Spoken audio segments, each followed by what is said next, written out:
पूर्णमदः पूर्णमिदं पूर्णात् पूर्णमुदच्यते पूर्णस्य पूर्णमादाय पूर्णमेवावशिष्यते। ओम शांति शांति शांतिः। ओम गुरुर्ब्रह्मा गुरुर्विष्णुर्गुरुर्देवो महेश्वरः गुरु साक्षात् परं ब्रह्म तस्मै श्री गुरवे नमः।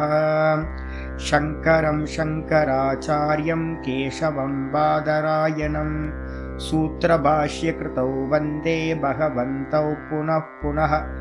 ईश्वरो गुरुरात्मेति मूर्तिभेदविभागिने व्योमवद्व्याप्तदेहाय दक्षिणामूर्तये नमः। सदाशिवसमारम्भां शङ्कराचार्यमध्यमाम् अस्मदाचार्यपर्यन्तां वन्दे गुरुपरम्पराम्।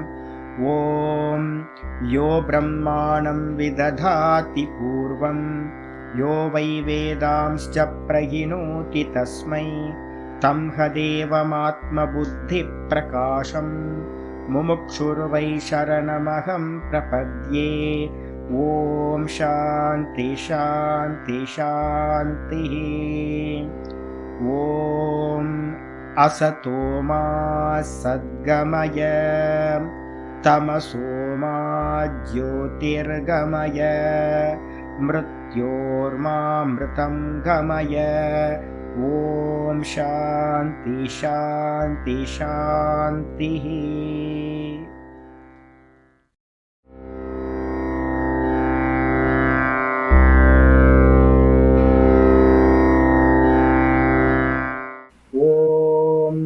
गुरुर्ब्रह्मा गुरुर्विष्णुर्गुरुर्देवो महेश्वरः गुरु साक्षात् परं ब्रह्म तस्मै श्री गुरवे नमः।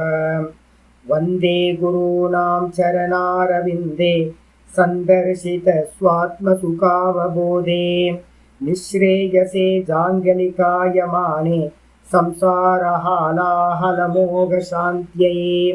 योगेन चित्तस्य पदेन वाचां मलं शरीरस्य च वैद्यकेन योपाकरोत्तं प्रवरं मुनीनां पतञ्जलिं प्राञ्जलिरानतोऽस्मि।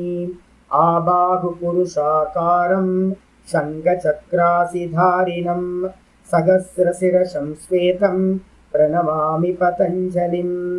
यस्त्यक्त्वा रूपमाद्यं प्रभवति जगतो अनेकदानुग्रहाय प्रक्षीणक्लेशराशिर्विषमविषधरो अनेकवक्त्रसुभोगी सर्वज्ञानप्रसूतिर्भुजगपरिकरः प्रीतये यस्य नित्यं देवो हि सत्सवो व्यात्सितविमलतनुः योगतो योगयुक्तः योगतो योगयुक्तः। ॐ अथ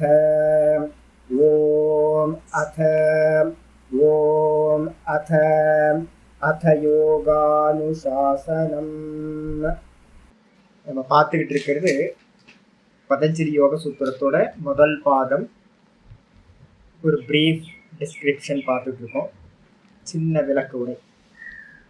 இதில் நம்ம என்ன பார்த்துருக்கோம் அப்படின்னா 14 சூத்திரம் வரைக்கும் நேற்று பார்த்துருக்கோம். என்ன சூத்திரம் சொல்லுது அப்படின்னா 3 பிரிவாக பிரிச்சுங்க. யோக சித்த விருத்தி நிரோதகா. இது வரைக்கும் என்ன பார்த்தது? யோகம் என்றால் சித்த விருத்திகளை நிரோதம் செய்தல், இதுதான் யோகம். யோகத்துக்கு மீனிங் சித்த விருத்தி நிரோதம் என்ன கிடைக்கும்? சமாதி. யோகம்ன்றதுக்கு அர்த்தம் சமாதி. அப்ப சமாதினா என்னது? யோகத்துல சித்தத்துல இருக்கக்கூடிய எண்ணங்களை எல்லாத்தையும், மனசுல இருக்கக்கூடிய எண்ணங்களை எல்லாத்தையும் நிரோதம் பண்றது. அப்படி நிரோதம் பண்றதுனால என்ன நடக்கும்? சமாதி நடந்துடும், மோட்சமாயிரும். அதனால என்ன கிடைக்கும்? ததா திருஷ்டுக்கு சுரூபே அவஸ்தானம் சொல்லியாச்சு. அப்பொழுது என்ன ஆகும்? பார்ப்பவன் இடத்தில் நிலை பெறுகின்றான், தன்னுடைய ஆத்மஸ்வரூபத்துல நிலை பெறுகின்றான். இதுக்கு பேர் தான் மோட்சம் அப்படின்னு நம்ம சொல்றோம். சொன்னதுக்கு பிறகு மோட்சம் அடைஞ்சவனை விட்டுருங்க, மற்றவங்களுக்குலாம் கத்தி என்ன? நம்மளாம் எப்படி இருக்கோம் அப்படின்னா, நம்மெல்லாம் எப்படி இருக்கோம் அப்படின்னா சச்சிதானந்த சுரூபமா நம்ம இல்லை. ஆத்மஸ்வரூபம் சச்சிதானந்தமா நமக்கு இல்லை. நமக்கெல்லாம் எப்படி இருக்கு அப்படின்னா, விற்த்திகள் எப்படி இருக்கோ அதுக்கு ஏத்த மாதிரி தான் நம்ம எல்லாம் இருக்கும். விற்பி சாரூபியம் இதரத்திர. விற்த்திகள் எந்த விதமா மனசுல எண்ணங்கள் உண்டாகுதோ காம, குரோதம், மோகம், லோபம் அந்த எண்ணங்கள் வரும்போது அதுவா நம்ம மாறிடுறோம். அப்ப சொன்னதுக்கு பிறகு வந்து பாத்தீங்கன்னா விற்த்திகள் எத்தனை வெரைட்டின்னு பார்த்திருக்கோம். விற்த்திகள் வந்து பாத்தீங்க அப்படின்னா மொத்தம் 5 வெரைட்டி அப்படின்னு பார்த்திருக்கோம். பிரமாண, விபரிய, விகல்ப, நித்ரா, ஸ்மிருதயா அப்படின்னு சூத்திரம் சொல்லுது. 5 விதமான விற்த்திகள். ஒவ்வொரு விற்த்திகளும் எத்தனை விதம் அப்படின்னு கேட்டீங்கன்னா விற்த்தையா பஞ்சத்தையா கிளிஷ்டா அக்ளிஷ்டா. நல்ல விற்த்திகளும் இருக்கும், கெட்ட விற்த்திகளும் இருக்கும். கிளிஷ்ட விற்த்தினா துக்கத்தை கொடுக்கக்கூடியது, அக்ளிஷ்ட விற்த்தினா சுகத்தை கொடுக்கக்கூடிய நல்ல விற்த்திகள். அப்போ பிரமாணத்துல 2 வெரைட்டி இருக்கும், விகல்பத்துல 2 வெரைட்டி இருக்கும், விபரியத்துல 2 வெரைட்டி இருக்கும், நித்ரால 2 வெரைட்டி இருக்கும். அதே மாதிரி ஸ்மிருதியிலையும் 2 வெரைட்டி, கிளிஷ்டா கிளிஷ்ட கிளிஷ்டா கிளிஷ்டன்னு 5லையும் நீங்க 2 விபாகம் பண்ணிக்கணும். அப்ப விற்த்திகளை பத்தி பேசுனதுக்கு பிறகு ஒவ்வொரு விற்த்தியையும் பத்தி பேசுறோம். பிரமாண விற்த்தி என்ன அப்படின்னா, பிரமாணம் அப்படின்னா பிரத்யக்ஷ அனுமான ஆகமாக பிரமாணம் சொல்லியாச்சு. பிரத்யக்ஷம், அனுமானம், ஆகமம். பிரத்யக்ஷம்னா என்ன அர்த்தம்? இந்திரியங்களும் விஷயங்களும் ஒன்று சேரும் போது நமக்குள்ளார உண்டாகிற ஒரு விற்பி, ஒரு தாட், புத்தி விற்த்திக்கு பேரு பிரத்யக்ஷ பிரமாணம்னு பேரு. இதுக்கு அடுத்தது அனுமானம்ன்றது என்னது? பிரத்யக்ஷத்தினால அறிய முடியாததை ஏதாவது ஒரு சிம்டம்ஸை வச்சு நம்ம அறியறோம். எது அப்படின்னா, புகைய பார்த்து தூரத்துல அக்னி தெரியல, நெருப்பு தெரியல, புகைய பார்த்து அங்க அக்னி இருக்கணும் அப்படின்னு நம்ம அனுமானம் பண்றோம். அதுக்கு பேர் அனுமானம்னு பேர். அதுக்கப்புறம் 3வது வந்து ஆகமம். பிரத்யக்ஷத்தினாலையும் அனுமானத்தினாலையும் எதை நம்ம அறிய முடியாம இருக்கோ, இதுல வந்து குமரில பட்டர் வந்து ஒரு ஸ்லோகம் சொல்றார். பிரத்யக்ஷேன அனுமித்யாவா எஸ்துபாயோன புத்தியதே. எது வந்து பார்த்தீங்கன்னா பிரத்யக்ஷத்தினாலையும் அனுமானத்தினாலையும் அறிய முடியாத வஸ்துவா இருக்கோ, ஏத்தம் விதந்தி வேதேன வேதஸ்ய வேததா அப்படின்னு ஒரு ஸ்லோகம் இருக்கு. குமரில பட்டரோட ஸ்லோக வார்த்திகத்துல ஒரு ஸ்லோகம் இருக்கு. பிரத்யக்ஷத்தினாலையும் அனுமானத்தினாலையும் அறிய முடியாத வஸ்துக்களை வந்து நம்ம வேதத்திலிருந்து தான் அறிகிறோம். அதனால்தான் அது வேதத்துக்கு வேத தன்மையை சித்திக்குதுன்ற. அப்போ வேதத்தை வச்சுக்கிட்டு ஆகமம்னு பேர். அதுக்கு பேர் என்னது? ஆகமம், வேதம். அப்ப அதனால நம்ம நிறைய நாலேஜ் எடுக்கிறோம். சொர்க்கம் இருக்கு, ஈஸ்வரன் இருக்கார், பரலோகங்கள் இருக்கு அப்படிலாம் நம்ம சொல்றோம். இதெல்லாம் ஆகமத்திலிருந்து நம்ம அறிகிற ஞானம். அப்ப 3 பிரமாணங்கள் இருக்கு. என்னன்னா பிரத்யக்ஷ பிரமாணம், அனுமான பிரமாணம், ஆகம பிரமாணம்னு 3 பிரமாணம். பிரமாணம் 3 வெரைட்டி. பிரமாணத்துக்கு அடுத்தது விபரியம் பார்த்தோம். விபரியம்னா என்னது அப்படின்னா பொய்யறிவு. விபரியோ மித்யா ஞானம். பொய்யறிவு, மித்யா ஞானம். காணல்ல ஜலம் உண்மை இல்லை, சிப்பில வெள்ளி உண்மை இல்லை, கைத்துல பாம்பு, இதெல்லாம் விபரிய ஞானம்னு பேர். அந்த விபரியமா இருந்தாலும் அதுல நம்ம எத்தனை வெரைட்டி பண்ணியிருக்கோம் அப்படின்னா 2 பிரிச்சிருக்கோம். அதுல இங்க இல்ல, பஞ்சதசியில இருந்து எடுத்து பிரிச்சிருக்கோம் 2. ஒண்ணு சம்வாதி பிராந்தி, இன்னொன்னு வந்து விசம்வாதி பிராந்தி. பிராந்தி ஞானம். பிராந்தி உள்ள போச்சு அப்படின்னா பிராந்தி உள்ள போச்சுன்னா எல்லாம் டபுளா தெரியுமா? அப்ப அது மாதிரி அந்த பிராந்தி ஞானம் இது. அப்ப அதே மாதிரி வந்து பாத்தீங்கன்னா 3வது விகல்பம். விகல்பம்னா என்னது? சப்தம் இருக்கும், சப்தத்தினால ஞானமும் உண்டாகும். ஆனா வந்து வஸ்துவை தேடி போனீங்க அப்படின்னா வஸ்து கிடைக்காது. ஆகாச தாமரை, அப்புறம் முயல் கொம்பு, வந்தியா புத்திரக, மலடி மகன், இது மாதிரி நிறைய இருக்கு. சப்தம் இருக்கா? இருக்கு. முயல் இருக்கு, கொம்பு இருக்கு. முயல் கொம்புன்னு ஒரு அர்த்தமும் எனக்கு உள்ளுக்குள்ள தோணும். ஆனா வெளியில வஸ்து இருக்காது. ஆகாச தாமரை அர்த்தம் புரியுது, ஆகாசம் தாமரை, ஆகாச தாமரை புரியுது. ஆனாலும் வந்து பாத்தீங்கன்னா வஸ்து இருக்காது. அதனால என்னன்னு கேட்டீங்கன்னா சப்த ஞானானு பாத்தி வஸ்து சூன்ய விகல்பகா அப்படின்னு சூத்திரம் பண்ணியாச்சு. அப்புறம் விகல்பத்துக்கு அப்புறம் வந்து நித்ரா. நித்ரான்னு என்ன சுவாமினா, நித்ரையும் ஒரு ஸ்மிருதி. இது ரொம்ப முக்கியமா இருக்கணும். ஏன் அப்படின்னா சில பேர் வந்து சமாதியை வந்து பாத்தீங்கன்னா தூக்கத்துக்கு சமமா சொல்றாங்க. தூக்கத்துக்கு சமமா சமாதின்றாங்க. நம்ம காரிக்காலாம் படிக்க போறோம். இதுக்கு கீதால வந்து பாத்தீங்கன்னா காரிக்கா படிக்க போறோம். கொஞ்சம் காரிக்கா உங்களுக்கு நான் சொல்லிக் கொடுக்க போறேன். கௌடபாதர் வந்து பாத்தீங்கன்னா ரொம்ப தெளிவா சொல்றார். என்னன்னு கேட்டீங்க அப்படின்னா, சமாதி வேற, தூக்கம் வேற. முமுட்சுக்கள் அதை நல்லா பிரிச்சு தெரிஞ்சுக்கணும். அவசியம் விஜ்ஞேயம்ன்ற. அப்போ தூக்கம்ன்றது வந்து பாத்தீங்கன்னா சமாதி இல்ல. ஒரு ஃபேமஸான சுவாமி என்ன பண்ணுவார் அப்படின்னா இதான் கிரிட்டிசைஸ் பண்ணுவாரு. அதுவா முயற்சி பண்ணி தூங்குனா அது சமாதி அப்படின்னு, முயற்சி பண்ணி தூங்குனா அது சமாதி அப்படின்னு கிரிட்டிசைஸ் பண்ணுவார். அதெல்லாம் எதுக்கு பண்ணிக்கிட்டு அப்படின்னு. ஆக்சுவலா என்னன்னு கேட்டீங்கன்னா, நித்ரான்றதும் கூட ஒரு விற்பி. அந்த விற்த்தியையும் நீங்க நித்திரையையும் பிரேக் பண்ணா மட்டும்தான் நீங்க சமாதி அட்டைன் பண்ண முடியும்.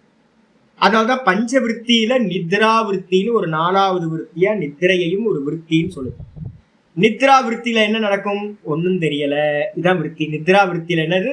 ஒன்னும் தெரியல. அதான் விற்பி. அபாவ பிரத்திய ஆலம்பனா விற்பி நித்ரா. அபாவத்தை, ஒரு வஸ்துக்களை இல்லாமைன்னா என்ன அர்த்தம்? டார்க்னஸ். ஒரு லைட் ஆஃப் பண்ணதுக்கு பிறகு டார்க்கா இருக்கு, ஏதாவது தெரியுதா? ஒன்னும் தெரியல. விற்பி இருக்கா? விற்பி இருக்கு, ஆனா விற்பிக்கு விஷயம் டார்க்னஸா இருக்கு, ஒன்னும் தெரியலன்னு நம்ம சொல்றோம். அதேதான் தூக்கத்திலேயே நம்ம சொல்றோம்.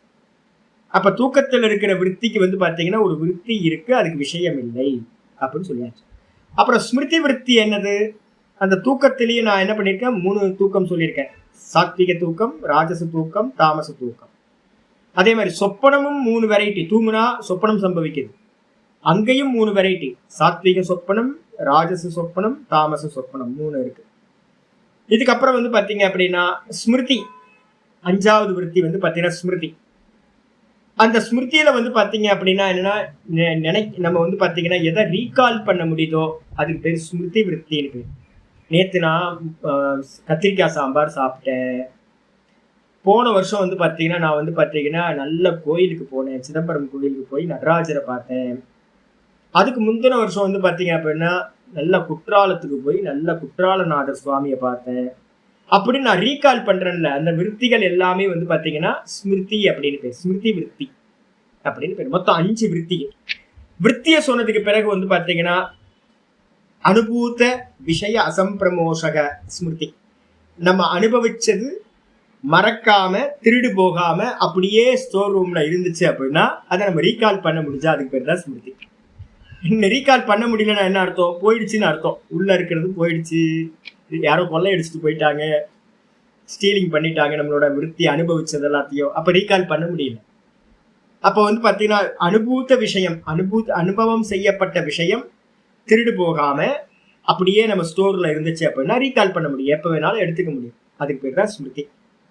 இந்த விற்த்திகளை எல்லாத்தையும் சொன்னதுக்கு பிறகு சர்வ விற்பி நிரோதம், யோக சித்த விற்பி நிரோதம். சமாதின்னு என்னது? சித்த விற்பி நிரோதம். அப்ப 5 வெரைட்டியான சித்த விற்த்திகளையும் நிரோதம் பண்ணினாதான் நமக்கு என்ன கிடைக்கும்? சமாதி கிடைக்கும். சமாதி கிடைக்கணும் அப்படின்னா பிரமாண விற்பி, விபரிய விற்பி, விகல்ப விற்பி, நித்ரா விற்பி, ஸ்மிருதி விற்பி, எல்லா விற்த்திகளையும் பிரேக் பண்ணணும். இந்த உலகத்துல எல்லா மனிதர்களுக்கும் இந்த 5 விதமா தான் விற்த்திகள் உண்டாகுது. எல்லா விற்த்திகளையும் 5க்குள்ளார போட்டுடலாம், நம்ம 5 பேஸ்கெட்குள்ளார போட்டுடலாம். அப்ப இந்த எல்லா விற்த்திகளையும் நிரோதம் பண்ணினாதான் பாத்தீங்கன்னா சமாதியானது கிடைக்கும், நிர்விகல்ப சமாதி கிடைக்கும். அப்ப என்ன பண்ணணும் சுவாமி? ஐயோ என்னால முடியுமா சுவாமி? அப்படின்னா முடியும். கீதால பாத்தீங்க அப்படின்னா இவன் கேட்கிறான், அர்ஜுனன் 6வது அத்தியாயத்தை கேட்க போறான். ஐயோ எனக்கு பாத்தீங்கன்னா இது வாயோரிவசு துஷ்கரம் அப்படின்றான். இந்த விற்த்திகளை எல்லாத்தையும் பிரேக் பண்றது பாத்தீங்கன்னா வாயுவை போன்று அடக்க முடியாதது. காற்றுக்கு என்ன வேலி? காற்றுக்கு வேலி போட முடியுமா? காம்பவுண்ட் கட்ட முடியுமா? காற்றுக்கு காத்த அடக்க முடியுமான்னு அடக்கலாம் முடியாது சார். அதே மாதிரி அப்படின்னு அர்ஜுனன் கேட்கறான். அதேதான் இங்கேயும் நமக்கு சந்தேகம் வருது, இந்த விற்த்திகளை நிரோதம் பண்ண முடியுமா முழுசா அப்படின்னா ஆச்சாரியர் என்ன பண்றார்? 12வது சூத்திரத்துல இருந்து ஆரம்பிக்குது. அபியாச வைராகியாபியாம் தன் நிரோதா. இதே சூத்திரம் கீதாலையும் பாத்தீங்கன்னா கிருஷ்ண பரமாத்மா சொல்றார், அபியாசேன து கௌந்தேய வைராகியேன ச கிருஹ்யதே அப்படின்னு ஒரு சூத்திரம் எழுதுற. 6வது அத்தியாயத்தை நம்ம படிக்க போறோம். அப்ப பாத்தீங்கன்னா அபியாச வைராகியாபியாம் தன் நிரோதா. அபியாசத்தினாலும் வைராகியத்தினாலும் தத்து அப்படின்னா தன் நிரோதகனா தத்து விருத்தையாக நிரோதவியாக, அதெல்லாத்தையும் நிரோதம் பண்ண முடியும் அப்படின்னு பாத்தீங்கன்னா சூத்திரம் சொல்லுது. அப்ப அபியாசம் வைராகியத்தை பண்ணணும். அபியாசம்னா என்ன சுவாமி அப்படின்னு கேள்வி கேட்டா உடனே ஆரம்பிச்சு தத்திர ஸ்திதவ் எத்தனோ அபியாசக. தத்திர ஸ்திதவ் அப்படின்னா என்ன அர்த்தம் அப்படின்னா நிறைய அர்த்தம் எடுக்கலாம். தத்திரன்றதுக்கு அர்த்தம் தஸ்மின் ஆத்மனி, ஆத்மஸ்வரூபத்துல நிக்கிறதுக்காக என்ன அபியாசத்தை நம்ம பண்றோமோ, ஒரு ஜபம் பண்ணலாம், இல்ல ஒரு பிராணாயாமம் பண்ணலாம், இல்ல பாத்தீங்கன்னா 3வதா நம்ம இப்ப சாஸ்திர விசாரம் பண்ணலாம். இதெல்லாம் நித்தியமா பண்றோம்ல, அது எதுக்காக பண்றோம்? அதுல நிக்கிறதுக்காக. தத்திர ஸ்திதவ், ஸ்திதவ்ன்றதுக்கு அர்த்தம் ஒரு விஷயத்தை தொடர்ந்து நிக்கிறதுக்காக நம்ம பண்ணக்கூடிய எஃபோர்ட் இருக்குல்ல, அதுக்கு பேர் பாத்தீங்கன்னா எத்தனம். எத்தனத்துக்கு கூட பிர போட்டீங்கன்னா பிரயத்தனம்.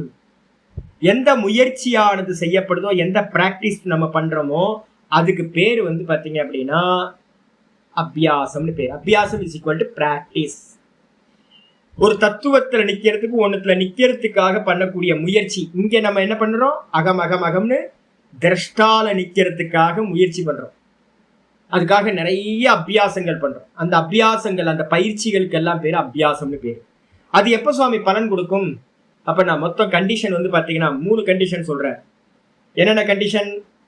சது தீர்கால நைரந்தர்ய சத்காரா சேவிதோ திருட பூமிகி. 14வது சூத்திரத்துல நேற்று லாஸ்ட்ல நம்ம பார்த்திருக்கோம். சது ச து து ஆனால் ச அந்த அபியாசமானது, நம்ம பண்ணக்கூடிய அபியாசமானது எப்படி இருக்கணும்? எந்த அபியாசமா இருந்தாலும், இப்ப நம்ம சாஸ்திரம் படிச்சுட்டு இருக்கோம். சாமி முன்னாடி பேசுனவங்கள இப்ப பேசுறதுக்கு நிறைய டிஃபரன்ஸ் இருக்கு. முன்னாடி பயந்து பயந்து பேசுனாங்க, நிறைய புரியலாம பேசுனாங்க. இப்போ வந்து நல்லா புரிஞ்சு பேசுறாங்க. இன்னும் ஒரு 7-8 வருஷம் நீங்க படிச்சுக்கிட்டே இருந்தீங்கன்னு வச்சுங்களேன், தொடர்ந்து என்கிட்ட கிளாஸ் கேட்டுக்கிட்டே இருந்தீங்க அப்படின்னா உங்களுக்கு எல்லாம் அத்துப்படி ஆயிடும். ஒரு பயமும் இருக்காது. இவ்வளவுதான் சாமி, சாஸ்திரம் இவ்வளவுதான் சொல்லுது அப்படின்னு நல்லா சிரவணமும் மனனமும் நல்லா பண்ணினீங்கன்னா கைக்கு வந்துடும் இந்த சாஸ்திரம் எல்லாம். அப்ப அபியாசம் வந்து பாத்தீங்கன்னா எப்படி இருக்கணும் சுவாமி அப்படின்னா, தீர்க்க காலம். ஒரு நாள்ல ஆயிடுமா? ஆகாது. அப்ப ஒரு நாள்லயோ 2 நாள்லயோ 10 நாள்லயோ ஆகாது. இதுக்கு வந்து பாத்தீங்கன்னா நீண்ட காலம், எந்த ஒரு அபியாசமா இருந்தாலும் நீண்ட காலம் கொடுக்கணும், தீர்க்க காலம். அதுக்கப்புறம் கூட வந்து பாத்தீங்கன்னா என்ன இருக்கணும்? நைரந்தரியம். நிறைய பேருக்கு அந்த நைரந்தரியம் இருக்காது. அடிக்கடி நான் வந்து பாத்தீங்கன்னா கிரிவலம் போங்கப்பா அப்படின்னு எல்லாத்துக்கும் சொல்லுவேன். நான் போயிட்டு இருக்கேன் சுவாமி. எப்போ அப்படின்னா மாசம் மாசம் போறேன். மாசம் மாசம் போறது வந்து நிரந்தரமா? டெய்லி பண்றது எதுவோ அதுக்கு பேர் தான் நிரந்தரம்னு பேர். நான் 30 வருஷமா கிரிவலம் போயிட்டு இருக்கேன். ஒருத்தர் வந்து என்கிட்ட சொன்னார், கிரி பிரதட்சணை வந்து பாத்தீங்கன்னா நான் 30 வருஷமா பண்றேன் சாமி, நான் உங்களை பார்த்ததே இல்லைங்களே. இதுக்கு வந்து கார்த்திகை பௌர்ணமி அன்னைக்கு போயிடுவேன் சாமி. அப்ப எத்தனை வருஷம், எத்தனை வாட்டி போயிருக்கேன்? 30 வருஷத்துக்கு 30 வாட்டி போயிருக்கேன். அப்போ ஆனா என்ன தீர்க்க காலம் இருக்கா? இருக்கு. 30 வருஷமா பண்ணிட்டு இருக்க. நிரந்தரம் இருக்கா அப்படின்னு கேட்டீங்கன்னா அந்த கேப் இருக்கு. டெய்லி பண்ணணும். நிரந்தரம்னு பேரு. அந்த நிரந்தரமா பண்றதுக்கு பேரு நைரந்தரியம்னு பேரு. அப்புறம் சத்காரம்னு கூட வந்து கண்டிஷன் அப்ளைடு. எல்லா விஷயத்துக்கும் கண்டிஷன் அப்ளைடு. என்ன கண்டிஷன் அப்படின்னா சத்கார ஆசேவிதகான்னு பேர். சத்காரம்னா ஒரு 4 விஷயங்களை சொல்ற. ஸ்ரத்தையா வித்யா தபசா பிரம்மச்சரியேன. ஸ்ரத்தா, ரொம்ப ஸ்ரத்தை இருக்கணும் சாதனையில, அன்பு. அப்பதான் உள்ளுக்குள்ள ஒரு இன்டிமசி, நம்ம சாதனையில ஒரு பிரியம் வரும். வித்யா இருக்கணும். அந்த ஸ்ரத்த பலமாகிறதுக்கு எது வேணும்னா அதை பத்தின நாலேஜ் டீட்டெயிலா தெரிஞ்சுக்கணும். எதை பத்தி எந்த அபியாசம் பண்றதா இருந்தாலும் அதை பத்தி நல்லா தெரிஞ்சுக்கணும். வித்யா வீரியவத்தரம் பவதி.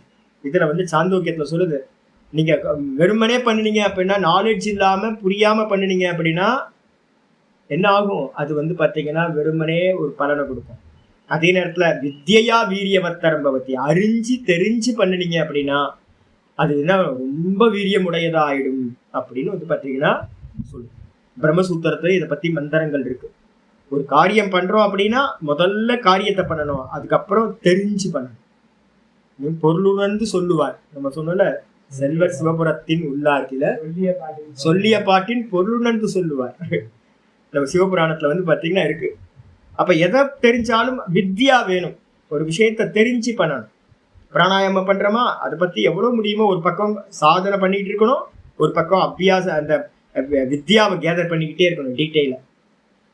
அதுக்கு அடுத்தது வித்யாக்கு அப்புறம் வந்து பிரம்மச்சரியம் இருக்கணும். குரு சேவையில இருந்துகிட்டு பிரம்மத்தையே அடையணும்ன்ற முயற்சியில இருக்கிறது, ஆத்மாவையே அடையணும்ன்ற முயற்சியில இருக்கிறது பிரம்மச்சரியம்னு பேர். பிரம்மனக பதிம் சரதி. யாரு வந்து பாத்தீங்கன்னா பிரம்மத்தை அடையிற பாதையில மார்க்கத்துல போறானோ அவனுக்கு பேர் பிரம்மச்சரியம், விரதத்துல இருக்கான்னு அர்த்தம். இதுக்கப்புறம் 4வது வந்து பாத்தீங்கன்னா தபசா. தபசா பிரம்மச்சரியம். தபஸ் இருக்கு. இந்திரிய நிகிரகம், மனோ நிகிரகம் இதெல்லாம் பண்றோம் இல்ல, கண்ட்ரோல் பண்றோம் இந்திரியங்களை, இதெல்லாம் பேரு தபஸ்ன்னு பேரு. இதை எல்லாத்தையும் பூரணமா ஆசேவித்தோ ஆசவந்தாத் சேவிதா, நல்லா பூரணமா சேர்த்து அனுஷ்டானம் பண்ணும்போது தீர்க்க காலம் இருக்கணும், நிரந்தரம் இருக்கணும், மிஸ் ஆயிடக்கூடாது. கூட சத்காரத்தையும் சேர்த்துக்கணும். இதெல்லாம் சேர்த்து ஒரு காரியத்தை நம்ம பண்றோம் அப்படின்னா அந்த அபியாசம் ரொம்ப திருடமா ஆயிடும், பலன் கொடுக்கிறதா ஆகிவிடும் சொல்லியாச்சு. இதோட நேத்து பாடம் பார்த்தோம். இன்னையில இருந்து 15வது சூத்திரத்துல இருந்து இன்னைக்கு பாடம் ஆரம்பிக்கணும். 15வது சூத்திரம் வருது. திரஷ்டானுஸ்ரவிக விஷய வித்ருஷ்ணஸ்ய வசீகார சஞ்ஞா வைராக்யம். 15வது சூத்திரம் அபியாச வைராகியாபியாம் தன்னிரோதகன் பார்த்தோம்ல. அதுல அபியாசத்தை பத்தி சொல்லியாச்சு. அபியாசத்துக்கு ஒரு சூத்திரம் 12, அபியாச வைராகியம் தன்னிரோதகம் சொல்லிட்டு 13, 14 2 சூத்திரத்துல அபியாசத்தை சொல்லியாச்சு. வைராகியத்தை பத்தி பேசணுமா? அப்ப வைராகியம்னா என்னன்னு இந்த 15வது சூத்திரம் சொல்லுது. திரஷ்ட ஆனுஸ்ரவிக்க, திரஷ்ட அனுஸ்ரவிக்க இல்லைன்னா ஆனுஸ்ரவிக்க ரெண்டுமே இருக்கு. திரஷ்டானுஸ்ரவிக்க விஷய வித்ருஷ்ணஸ்ய, விஷய வித்ருஷ்ணஸ்ய வசீகார சஞ்ஞா வைராக்யம். திரஷ்டானுஸ்ரவிக விஷய வித்ருஷ்ணஸ்ய வசீகார சஞ்ஞா வைராக்யம். வைராக்கியம்னா என்ன சுவாமி அப்படின்னு கேட்டீங்கன்னா, திருஷ்ட அப்படின்னா திருஷ்டன என்ன அர்த்தம்? பார்க்கப்பட்ட. இந்த உலகத்துல நம்ம எல்லாம் பார்த்தோம்ல, எல்லாத்தையும் பார்த்தோம். புருனே சுல்தானோட டாய்லெட்டை கூட வந்து பாத்தீங்கன்னா நம்ம யூடியூப்ல போய் பார்க்கலாம். நல்லா கோல்டுல வந்து பாத்தீங்கன்னா ஃப்ளஷ் அவுட் எல்லாம் வந்து பாத்தீங்கன்னா எல்லாம் கோல்டுலயே பண்ணி வச்சிருப்பான். சதாம் ஹுசைன் வந்து பாத்தீங்க அப்படின்னா டாய்லெட் பேப்பரே டாலரை வச்சுதான் டாய்லெட் பேப்பர் வச்சிருந்தாரு. இதெல்லாம் பாக்குறோம். நல்ல தேவ கன்னிகைகள்லாம் வந்து பாத்தீங்க அப்படின்னா புருனே சுல்தானோட இதுல நிறைய பேர் இருப்பாங்க. நல்ல டான்ஸ் எல்லாம் போகும். அப்ப நிறைய சினிமா பாக்குறோம், நிறைய டான்சர்ஸ், நிறைய ஆக்டர்ஸ் எல்லாம் பாக்குறோம். உலகத்துல உயர்த்தமான நல்ல, எனக்கு கார் பாக்குறது ரொம்ப இச்சை. பிராண்ட் என்னெல்லாம் நியூ பிராண்ட் கார்லாம் வந்திருக்கு, ராயல்ஸ் ராயில வந்து ஹையர் எண்ட் என்ன வந்துகிட்டு இருக்கு, இதெல்லாம் பார்ப்பேன். எல்லாத்தையும் பார்த்துக்கிட்டே இருக்கிறது. அப்ப உலகத்துல நமக்கு தெரிஞ்சது பார்க்கப்பட்டதெல்லாம் இருக்கு. யூடியூப் மூலமா, கூகுள் மூலமா, எல்லாத்தையும் மூலமா பாக்குறோம், ஃபேஸ்புக் மூலமா. அதுக்கப்புறம் அதுக்கு பேரு திருஷ்டன்னு பேரு, பார்த்தது. இந்த உலகத்துல இகலோக விஷயங்கள், திருஷ்டன்றதுக்கு அர்த்தம் இந்த லோக விஷயங்கள். ஆனுஸ்ரவிக்க அப்படின்னா என்ன அர்த்தம் அப்படின்னா, அனுஸ்ரவிக்கஸ்ய பவம் ஆனுஸ்ரவிக்க அப்படின்னு பேர். அனுஸ்ரவிக்கம் அப்படின்னா என்ன அர்த்தம்? வேதத்துக்கு ஒரு பேர் வந்து அனுஸ்ரவிக்கம்னு பேர், அனுஸ்ரவிக்கா. குரு சிஷ்யன் மூலமா கேட்டு கேட்டு வந்ததுனால அதுக்கு பேரு அனுஸ்ரவிக்கான்னு பேர். அந்த வேதத்துல சொல்லப்பட்ட விஷயங்கள் எதுவோ, பரலோக விஷயங்கள் எதுவோ அதுக்கு பேர் ஆனுஸ்ரவிக்கம்னு பேர். பரலோக விஷயங்கள் எது? சொர்க்கம். சொர்க்கத்துல வந்து என்னெல்லாம் இருப்பாங்க? கந்தர்வர்கள் மியூசிக் பார்ட்டி போயிட்டு இருக்கும். இதெல்லாம் வந்து கட்டோபனிஷத்துல இவன் வந்து பார்த்தீங்கன்னா நச்சிகேத சொல்லுவான், என்னெல்லாம் அங்க இருக்கும் அப்படின்னு. யம தர்மராஜா ஆசையை காட்டுவார். அங்க பரலோகத்துல வந்து பார்த்தீங்கன்னா பெரிய பேண்டு பார்ட்டிலாம் இருக்கு. கிங்கரர்கள்லாம் வந்து பார்த்தீங்கன்னா கந்தர்வர்கள்லாம் பேண்டு வாத்தியம்லாம். இங்க இருக்க இளையராஜாலாம் ஒன்றும் இல்லை, ஏஆர் ரஹ்மானா ஒன்றும் இல்லை. பக்காவா இருக்கிற ஆட்கள்லாம் நிறைய இருக்காங்க. நிறைய பேர் மியூசிக்ல திவ்யமான மியூசிக் இருக்கும், திவ்யமான டான்ஸ் இருக்கும். இது மாதிரி நிறைய வந்து ஐட்டங்கள் வந்து பார்த்தீங்கன்னா அங்கே நிறைய இருக்கு. திவ்யமான போகங்கள், சாப்பிட்ற ஐட்டம், மியூசிக் எல்லாம் இருக்கு. ஆகாச விமானம் அங்கே இருக்கு, புஷ்பக விமானம் எல்லாம் இருக்கு. இதுக்கு எல்லாத்துக்கும் பேர் என்ன பேர் அப்படின்னா ஆனுஸ்ரவிக்க விஷயம்னு பேர். அப்ப திருஷ்ட விஷயம் இகலோக விஷயம். அதே நேரத்துல அதிர்ஷ்ட விஷயம் எதுனா, பார்க்கப்படாதது எதுவோ அது ஆனுஸ்ரவிக்க விஷயம், பரலோக விஷயம் போகங்கள். இந்த ரெண்டுத்திலையும் வந்து பாத்தீங்கன்னா வித்ருஷ்ணஸ்ய, திருஷ்ணா அப்படின்னா என்ன அர்த்தம்? ஆசை, தாகம், லஸ்ட் நம்ம சொல்றோமா? சரியான வார்த்தை எனக்கு வந்து தமிழ்ல வந்து வேட்கைன்னு பேரு போடுவாங்க. வேட்கை. நமக்கு தண்ணி தாகம் அடிக்கும்ல. எனக்கு வந்து சுகர் இருக்கிறதுனால திடீர்னு ராத்திரியில வந்து பாத்தீங்கன்னா ஒரு தாகம் வரும் பாருங்க. ஐயோ பேய் மாதிரி. ஒரு 7-8 கிளாஸ் தண்ணி குடிச்சா கூட தாகம் தெரியவே தெரியாது. அப்படி அவ்வளவு தாகம் வரும். எங்கேயாவது வெயில போய் மாட்டிக்கிறோம், தாகமா இருக்குன்னு வச்சுங்களேன். இது மாதிரி எப்படி தண்ணிக்காக அலைவோமோ அது மாதிரி நம்ம என்ன பண்றோம், அந்த விஷய சுகத்துக்காக அலையிறோம் நம்ம. அப்ப லஸ்ட், வேட்கை, அது வந்து பாத்தீங்கன்னா ஒவ்வொரு சென்ஸ் ஆர்கன்ஸ்லயும் அந்த லஸ்ட் இருக்கு நமக்கு. அந்த லஸ்ட் தான் வந்து பாத்தீங்கன்னா திருஷ்ணான்னு பேரு. திருஷ்ணானா டைரக்டா தாகம்.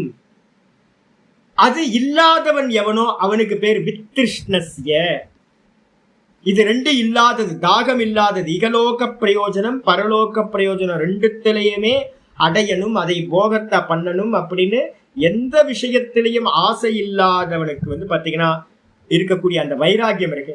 அந்த தாட் ஒண்ணு வேணாம் சாமி, என்னது அலம் விருத்தி, ஒண்ணு வேணாம் அப்படின்னு சொல்ற எண்ணம் உங்களுக்கு இருக்கு அப்படின்னா பரிபூர்ணம். ஒண்ணு வேணாம் சாமி, எல்லாம் நிஸ்ஸாரம் சாமி. அப்படின்னு இருக்கு அப்படின்னா அதுக்கு பேர் என்ன பேருனா வசீகார வைராக்கியம்னு பேர். சஞ்ஞானம் என்ன அர்த்தம்? பேருன்னு அர்த்தம். வசீகாரம் என்ற பெயரை உடைய வைராக்கியம். இந்த வைராக்கியத்துக்கு இன்னொரு பேர் என்ன பேரு? வசீகார வைராக்கியம்னு சொல்லியாச்சு. இன்னொரு பேர் ஒண்ணு இருக்கு, அபர வைராக்கியம். அபர வைராக்கியம் என்ன அர்த்தம்? ரெண்டு வைராக்கியத்தை பேச போறோம். ஒண்ணு பர வைராக்கியம், இன்னொன்னு அபர வைராக்கியம். இதுக்கு பேரு அபர வைராக்கியம் அப்படின்னு பேரு, கீழான வைராக்கியம். அடிச்சா இதுக்கு அப்புறம் வந்து பாத்தீங்கன்னா பர வைராக்கியத்தை சொல்லணுமே. அபர வைராக்கியத்தை சொன்னீங்கன்னா பர வைராக்கியத்தை சொல்லணும். 16வது சூத்திரம் பர வைராக்கியத்தை பத்தி சொல்லு. பர வைராக்கியம் என்னது? தத்பரம் புருஷக்யாதேஹே குணவைத்ருஷ்ண்யம். தத்பரம் புருஷக்யாதேஹே குணவைத்ருஷ்ண்யம். தத்பரம் புருஷக்யாதேஹே குணவைத்ருஷ்ண்யம். இந்த சாதனை பண்ணிக்கிட்டே இருக்கும் போது வசீகார வைராக்கியம் வந்து அடைஞ்சிருவோமா? பின்னாடி சொல்ல போறோம். வசீகார வைராக்கியம் எங்க வரும் அப்படின்னா நிர்விசார வைசாரத்யம் அத்தியாத்ம பிரசாதம் பார்த்துருக்கணும். அந்த நிர்விசார சமாதி நடக்கும் போதுதான் அங்க வந்து பாத்தீங்கன்னா வசீகாரம் சொல்லக்கூடிய வைராக்கியம் சித்திக்க போகுது. அதுக்கப்புறம் நிர்விசார சமாபத்திக்கு அப்புறம் என்ன இருக்கு? சானந்த சமாபத்தின்னு ஒண்ணு இருக்கு. அது அப்புறம் சாஸ்மிதா சமாபத்தின்னு அடுத்து 2 சமாதிகள் இருக்கு.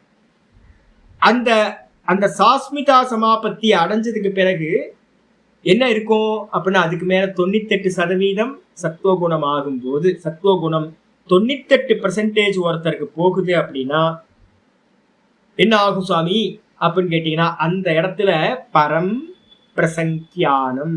நல்லா பதிவு பண்ணிக்கணும். இதெல்லாம் அதுக்காக ரிப்பீட்டேஷன் பண்றேன். 98% சத்துவகுணம் இருக்கும்போது அந்த நிலைக்கு பேர், அந்த அவஸ்தைக்கு பேரு பரம் பிரசங்கியானம் அப்படின்னு பேர். அந்த இடத்துல என்ன சுவாமி ஆகும் அப்படின்னா சொரூப பிரதிஷ்டம். இந்த ஆள் வந்து பாத்தீங்கன்னா இந்த ஜீவன் தன்னுடைய சொரூபத்துல எஸ்டாப்ளிஷ் ஆகிறான். எஸ்டாப்ளிஷ் ஆன மாத்திரத்துல இவன் தனக்கு அந்நியமாக என்ன பண்ணுவான்? அந்த சித்தம்ன்ற தத்துவத்தை, அவித்யா தத்துவத்தை தனக்கு அந்நியமாக பார்ப்பான். அதான் இங்க சொல்லுது தத்பரம் புருஷக்யாதேஹே. அந்த பரம் பிரசங்கியானம்ன்ற 95% சத்துவகுணம் வரும்போது தத்பரம் புருஷக்யாத்தை, அந்த பரம புருஷனுடைய கியாத்தி, கியாத்தின்றதுக்கு அர்த்தம் ஞானம்னு அர்த்தம். புருஷனை பத்தின ஞானம் உண்டாகுது. நான் அப்படின்ற ஞானம் ஒருத்தருக்கு உண்டாகுது. அந்த இடத்துல வந்து பாத்தீங்கன்னா அந்நியதா கியாத்தின்னு சொல்லக்கூடிய ஒரு கியாத்தி உண்டாகுது. கியாத்தின்னு என்னது? நான் வேற, இந்த சித்தம் வேற அப்படின்னு சித்தத்தை வந்து பாத்தீங்கன்னா ஆப்ஜெக்டா பாக்குற சாமர்த்தியம் அது உண்டாகுது. அந்த இடத்துல வந்து பாத்தீங்கன்னா குண வைத்திருஷ்ணியம். அந்த நான் சொன்ன புது சைக்கிள் வாங்கினா ஓட்டி ஓட்டி பாக்குற மாதிரி, புது கார் வாங்கினா ஓட்டி ஓட்டி பாக்குற மாதிரி நம்ம என்ன பண்ணுவோம்னு கேட்டீங்கன்னா அந்த இடத்துல நான் வேற அது வேற, நான் வேற அது வேற அப்படின்னு ஒரு நல்ல ஒரு ஆனந்தம் கிடைக்கும். அதை பார்த்துக்கிட்டே இருப்போம். அது வேற நான் வேற, ஐயோ ஆச்சரியமா இருக்கு, நான் வேற சொருப்பத்துல நின்னுக்கிட்டு நான் வேற, இந்த சித்தம் வேற அப்படின்னு பார்ப்போம். அந்நியதா கியாதி. அந்த இடத்துல வந்து பாத்தீங்கன்னா என்ன ஆகுதுன்னு கேட்டீங்கன்னா அதுவும் கூட வந்து ஒரு தாட்டு தான் இருக்கிறதுலே லாஸ்ட் தாட். எது நான் சொல்லியிருக்கேன்? லாஸ்ட் தாட்டு அந்நியதா கியாத்தின்றது தான் லாஸ்ட் தாட். சம்ஸ்காரம் எது லாஸ்ட் சம்ஸ்காரம் சொல்லியிருக்கேன்? நிரோத சம்ஸ்காரம்னு சொல்லியிருக்கேன். அந்த சம்ஸ்காரம் வாசனை தான் லாஸ்ட் வாசனை, நிரோத சம்ஸ்காரம்ன்ற வாசனை. லாஸ்ட் தாட் எது அப்படின்னா நான் வேற, இந்த பிரகிருதின்னு சொல்லக்கூடிய இந்த சித்தம் வேற அப்படின்னு பார்க்கிறேன். அந்த பார்க்கறதுல கூட ஒருத்தனுக்கு வைராக்கியம் உண்டாச்சு அப்படின்னா அந்த குணத்தை, திரிகுணாத்மிகமா இருக்கக்கூடிய பிரகிருதி, அதை பார்க்கறதுலயும் உங்களுக்கு குண வைத்திருஷ்ணியம், வித்திருஷ்ணஸ்ய பாவம் வைத்திருஷ்ணியம். எது வந்து பாத்தீங்கன்னா அந்த பார்க்கறதுல இச்சை இருக்குல்ல, தாகம், அதுவும் வந்து பாத்தீங்கன்னா போயிடுச்சு அப்படின்னா வித்திருஷ்ணான்றது முன்னாடியே பாருங்க, வித்திருஷ்ணசிய இருக்கா, விஷய வித்திருஷ்ணசிய. கீழான வைராக்கியம் எது? இகலோக பரலோக விஷயத்துல லஸ்ட் இல்லாம இருந்துச்சுன்னா அபர வைராக்கியம். அதுக்கு அடுத்தது இந்த குணம், திரிகுணாத்மிகா மாயா இருக்கே, இந்த பிரகிருதி, இத பார்க்க ஆரம்பிப்பீங்க. அதுல ஒரு ஆனந்தம் கிடைக்கும். அதையும் வந்து பாத்தீங்கன்னா நீங்க தியாகம் பண்றதுக்கு பேரு குண வைத்திருஷ்ணியம்னு பேரு. அந்த குணத்திலையும் ஆசை இல்லாம, குணத்தை பார்க்கறதுலயும் ஆசை இல்லாமல் போச்சு அப்படின்னா அதுக்கு பேர் தான் பரவைராகியம்னு பேர். பக்கத்துல எழுதிக்கணும், பரவைராகியம் அப்படி. அப்ப 2 விதமான வைராகியம் இருக்கு. இதைத்தான் நம்ம என்ன பண்றோம், ஈசனோடாயினும் ஆசையருமின் அப்படின்னு நம்ம சொல்றோம். இந்த இடம் தான் ஆயிடுச்சா. இதுக்கப்புறம் பாத்தீங்கன்னா ஆச்சாரியார் சமாதிகளை பத்தி பாத்தீங்கன்னா வெரைட்டி பண்ண ஆரம்பிக்கிறார். அப்ப அபியாச வைராகியாபியாம் தன்னிரோதக அந்த பேக்கேஜ் எங்க இருந்து ஆரம்பிக்குது, 12வது சூத்திரத்துல ஆரம்பிச்சது, 16வது சூத்திரத்துல முடிஞ்சு போச்சு. அபியாசத்தை சொல்லியாச்சு, வைராகியம் 2 விதம் அதையும் சொல்லியாச்சு. அப்ப சமாதி நடக்கணுமே சுவாமி, சித்தவிருத்தி நிரோதம் அபியாசத்தினாலையும் வைராகியத்தினாலையும் பண்ணதுக்கு பிறகு சமாதி நடக்கும். எத்தனை சமாதி இருக்கு அப்படின்னு கேள்வி கேட்டீங்கன்னா 17வது சூத்திரம் ஆரம்பிக்குது. விதர்க்க விசார ஆனந்த அஸ்மிதானுகமாத் அஸ்மிதா ரூபானுகமாத் சம்பிரஜ்ஞாதா. விதர்க்க விசார ஆனந்த அஸ்மிதா ரூபானுகமாத் சம்பிரஜ்ஞாதா. விதர்க்க விசார ஆனந்த அஸ்மிதா ரூபானுகமாத் சம்பிரஜ்ஞாதா. ஆயிடுச்சு. சமாதிகளை பாத்தீங்கன்னா நிறைய வெரைட்டியா பிரிக்கலாம். இங்க ஆச்சரியர் என்ன பண்றார், 1 2 3 4 வெரைட்டியா பிரிக்கிறார். விதர்க்க சமாதி அப்படின்னு பேரு, அதே மாதிரி விசார சமாதிகள்னு பேரு, அப்புறம் ஆனந்த சமாதின்னு பேரு, அப்புறம் அஸ்மிதா சமாதி அப்படின்னு பேர். இந்த 4 வெரைட்டியா பாத்தீங்கன்னா இந்த ரூப அனுகமாத், ரூபம்னா என்ன அர்த்தம், இந்த ஃபார்ம்ல, இந்த 4 விதமான ஃபார்ம்ல பாத்தீங்க அப்படின்னா சம்பிரஜ்ஞாத சமாதிகள் கண்டினியூஸா ஒண்ணுக்கு அடுத்து ஒன்னா உண்டாகின்றன. இதான் சூத்திரத்தோட மீனிங். என்னென்ன சுவாமி ஒவ்வொன்னா பாத்தீங்கன்னா நம்ம ஏற்கனவே பார்த்திருக்கோம். விதர்க்கம் அப்படின்னா என்ன அர்த்தம் அப்படின்னா சவிதர்க்கம் நிர்விதர்க்கம் 2 சமாதிகள் சம்பவிக்குது. விதர்க்கத்துல சவிதர்க்கம் நிர்விதர்க்கம் 2 வெரைட்டி இருக்கு. விசாரத்துல பாத்தீங்க அப்படின்னா 2 வெரைட்டி இருக்கு, சவிச்சாரம் நிர்விச்சாரம் 2 வெரைட்டி இருக்கு. அப்புறம் ஆனந்தம் ஒண்ணுதான், அதே மாதிரி சாஸ்மிதான்னு சொல்லக்கூடியது அஸ்மிதால ஒண்ணுதான், அகங்காரத்துல உண்டாகிறது. மொத்தம் எத்தனை வெரைட்டி, சவிதர்க்கம் நிர்விதர்க்கம், சவிச்சாரம் நிர்விச்சாரம், சானந்தம் சாஸ்மிதா, மொத்தம் 6 வெரைட்டியா இருக்கு. இதை எக்ஸ்பேண்ட் பண்ணா 6, சுருக்கி சொன்னீங்கன்னா 4. இவ்வளவுதான். இந்த 4 வெரைட்டிக்கும் பேரு 4 சொல்லலாம், இல்லைன்னா 6 சொல்லலாம். இது எல்லாத்துக்கும் என்ன பேரு, சம்பிரஜ்ஞாத சமாதின்னு பேரு. சம்யக் ரூபேன பிரஜ்ஞாயதே இது சம்பிரஜ்ஞாதா. நல்ல முறையில ஆப்ஜெக்ட பத்தின ஒரு நாலேஜ் உண்டாகிறது சம்பிரஜ்ஞாத சமாதின்னு பேரு. ஆப்ஜெக்ட் இருக்கும், அதுக்கு பேர் இன்னொரு பேர் என்ன சொல்லியிருக்கோம் நம்ம, சவிகல்ப சமாதிகள்னு பேர். சம்பிரஜ்ஞாத சமாதின்னு சொல்லலாம், இல்லைன்னா சவிகல்ப சமாதின்னு பண்ணலாம். நான் ஈஸ்வரனோட ரூபத்தை எடுத்துக்கிட்டு நான் போறேன் அப்படின்னா அந்த ரூபத்தோட அனுபவம் எனக்கு உண்டாகும். இவருக்கு பாத்தீங்கன்னா பரமஹம்சருக்கு காளி பாத்தீங்கன்னா பிரத்யட்சமானாங்க. அது என்ன சமாதி, சமாதியில பிரத்யட்சமாவாங்க. அப்ப ரூபம் இருக்கு, ஆமா காளியோட ரூபம் இருக்கு. இப்ப நிறைய தேவதைகளை யாரெல்லாம் பூஜை பண்ணாங்களோ சமாதி பண்ணாங்களோ அவங்களுக்கெல்லாம் அந்த தேவதை என்ன பண்ணும், காட்சி கொடுக்கும். நாமம் இருக்கும், ரூபம் இருக்கும், குணம் இருக்கும். இது மாதிரி இருந்துச்சுன்னா அதுக்கு பேரு விகல்பம்னு பேர். விகல்பத்தோடு கூடி நடந்துச்சுன்னா சவிகல்பம். நல்லா அறியப்பட்டுச்சுன்னா, ஆப்ஜெக்டா விஷயமா அறியப்பட்டுச்சு அப்படின்னா அது சம்பிரஜ்ஞாதம். 2 ஒண்ணுதான். அப்ப சம்பிரஜ்ஞாதம் சொல்லலாம், இல்லைன்னா சவிகல்பம் சொல்லலாம். மொத்தம் 6 சமாதிகள் சொல்லப்பட்டிருக்கு. இதுக்கப்புறம் பாத்தீங்கன்னா ஆச்சாரியர் ஆரம்பிக்கிறார். விராம பிரத்யயாபியாச பூர்வஹ சம்ஸ்காரோ சேஷோன்யஹ. 18வது சூத்திரம். விராம பிரத்யய அபியாச பூர்வஹ சம்ஸ்கார சேஷோன்யஹ. இது பாத்தீங்கன்னா என்ன சொல்றாரு அப்படின்னா, விராம பிரத்யம் அப்படின்னா என்ன அர்த்தம், 98% பாத்தீங்கன்னா உங்களுக்கு சத்துவகுணம் ஆச்சு அப்படின்னா 98% சத்துவகுணம் இருக்கிற நிலையில என்ன உண்டாகுது, அந்நியதாக்கியாத்தின்னு ஒண்ணு உண்டாகுதுன்னு சொன்னேன்.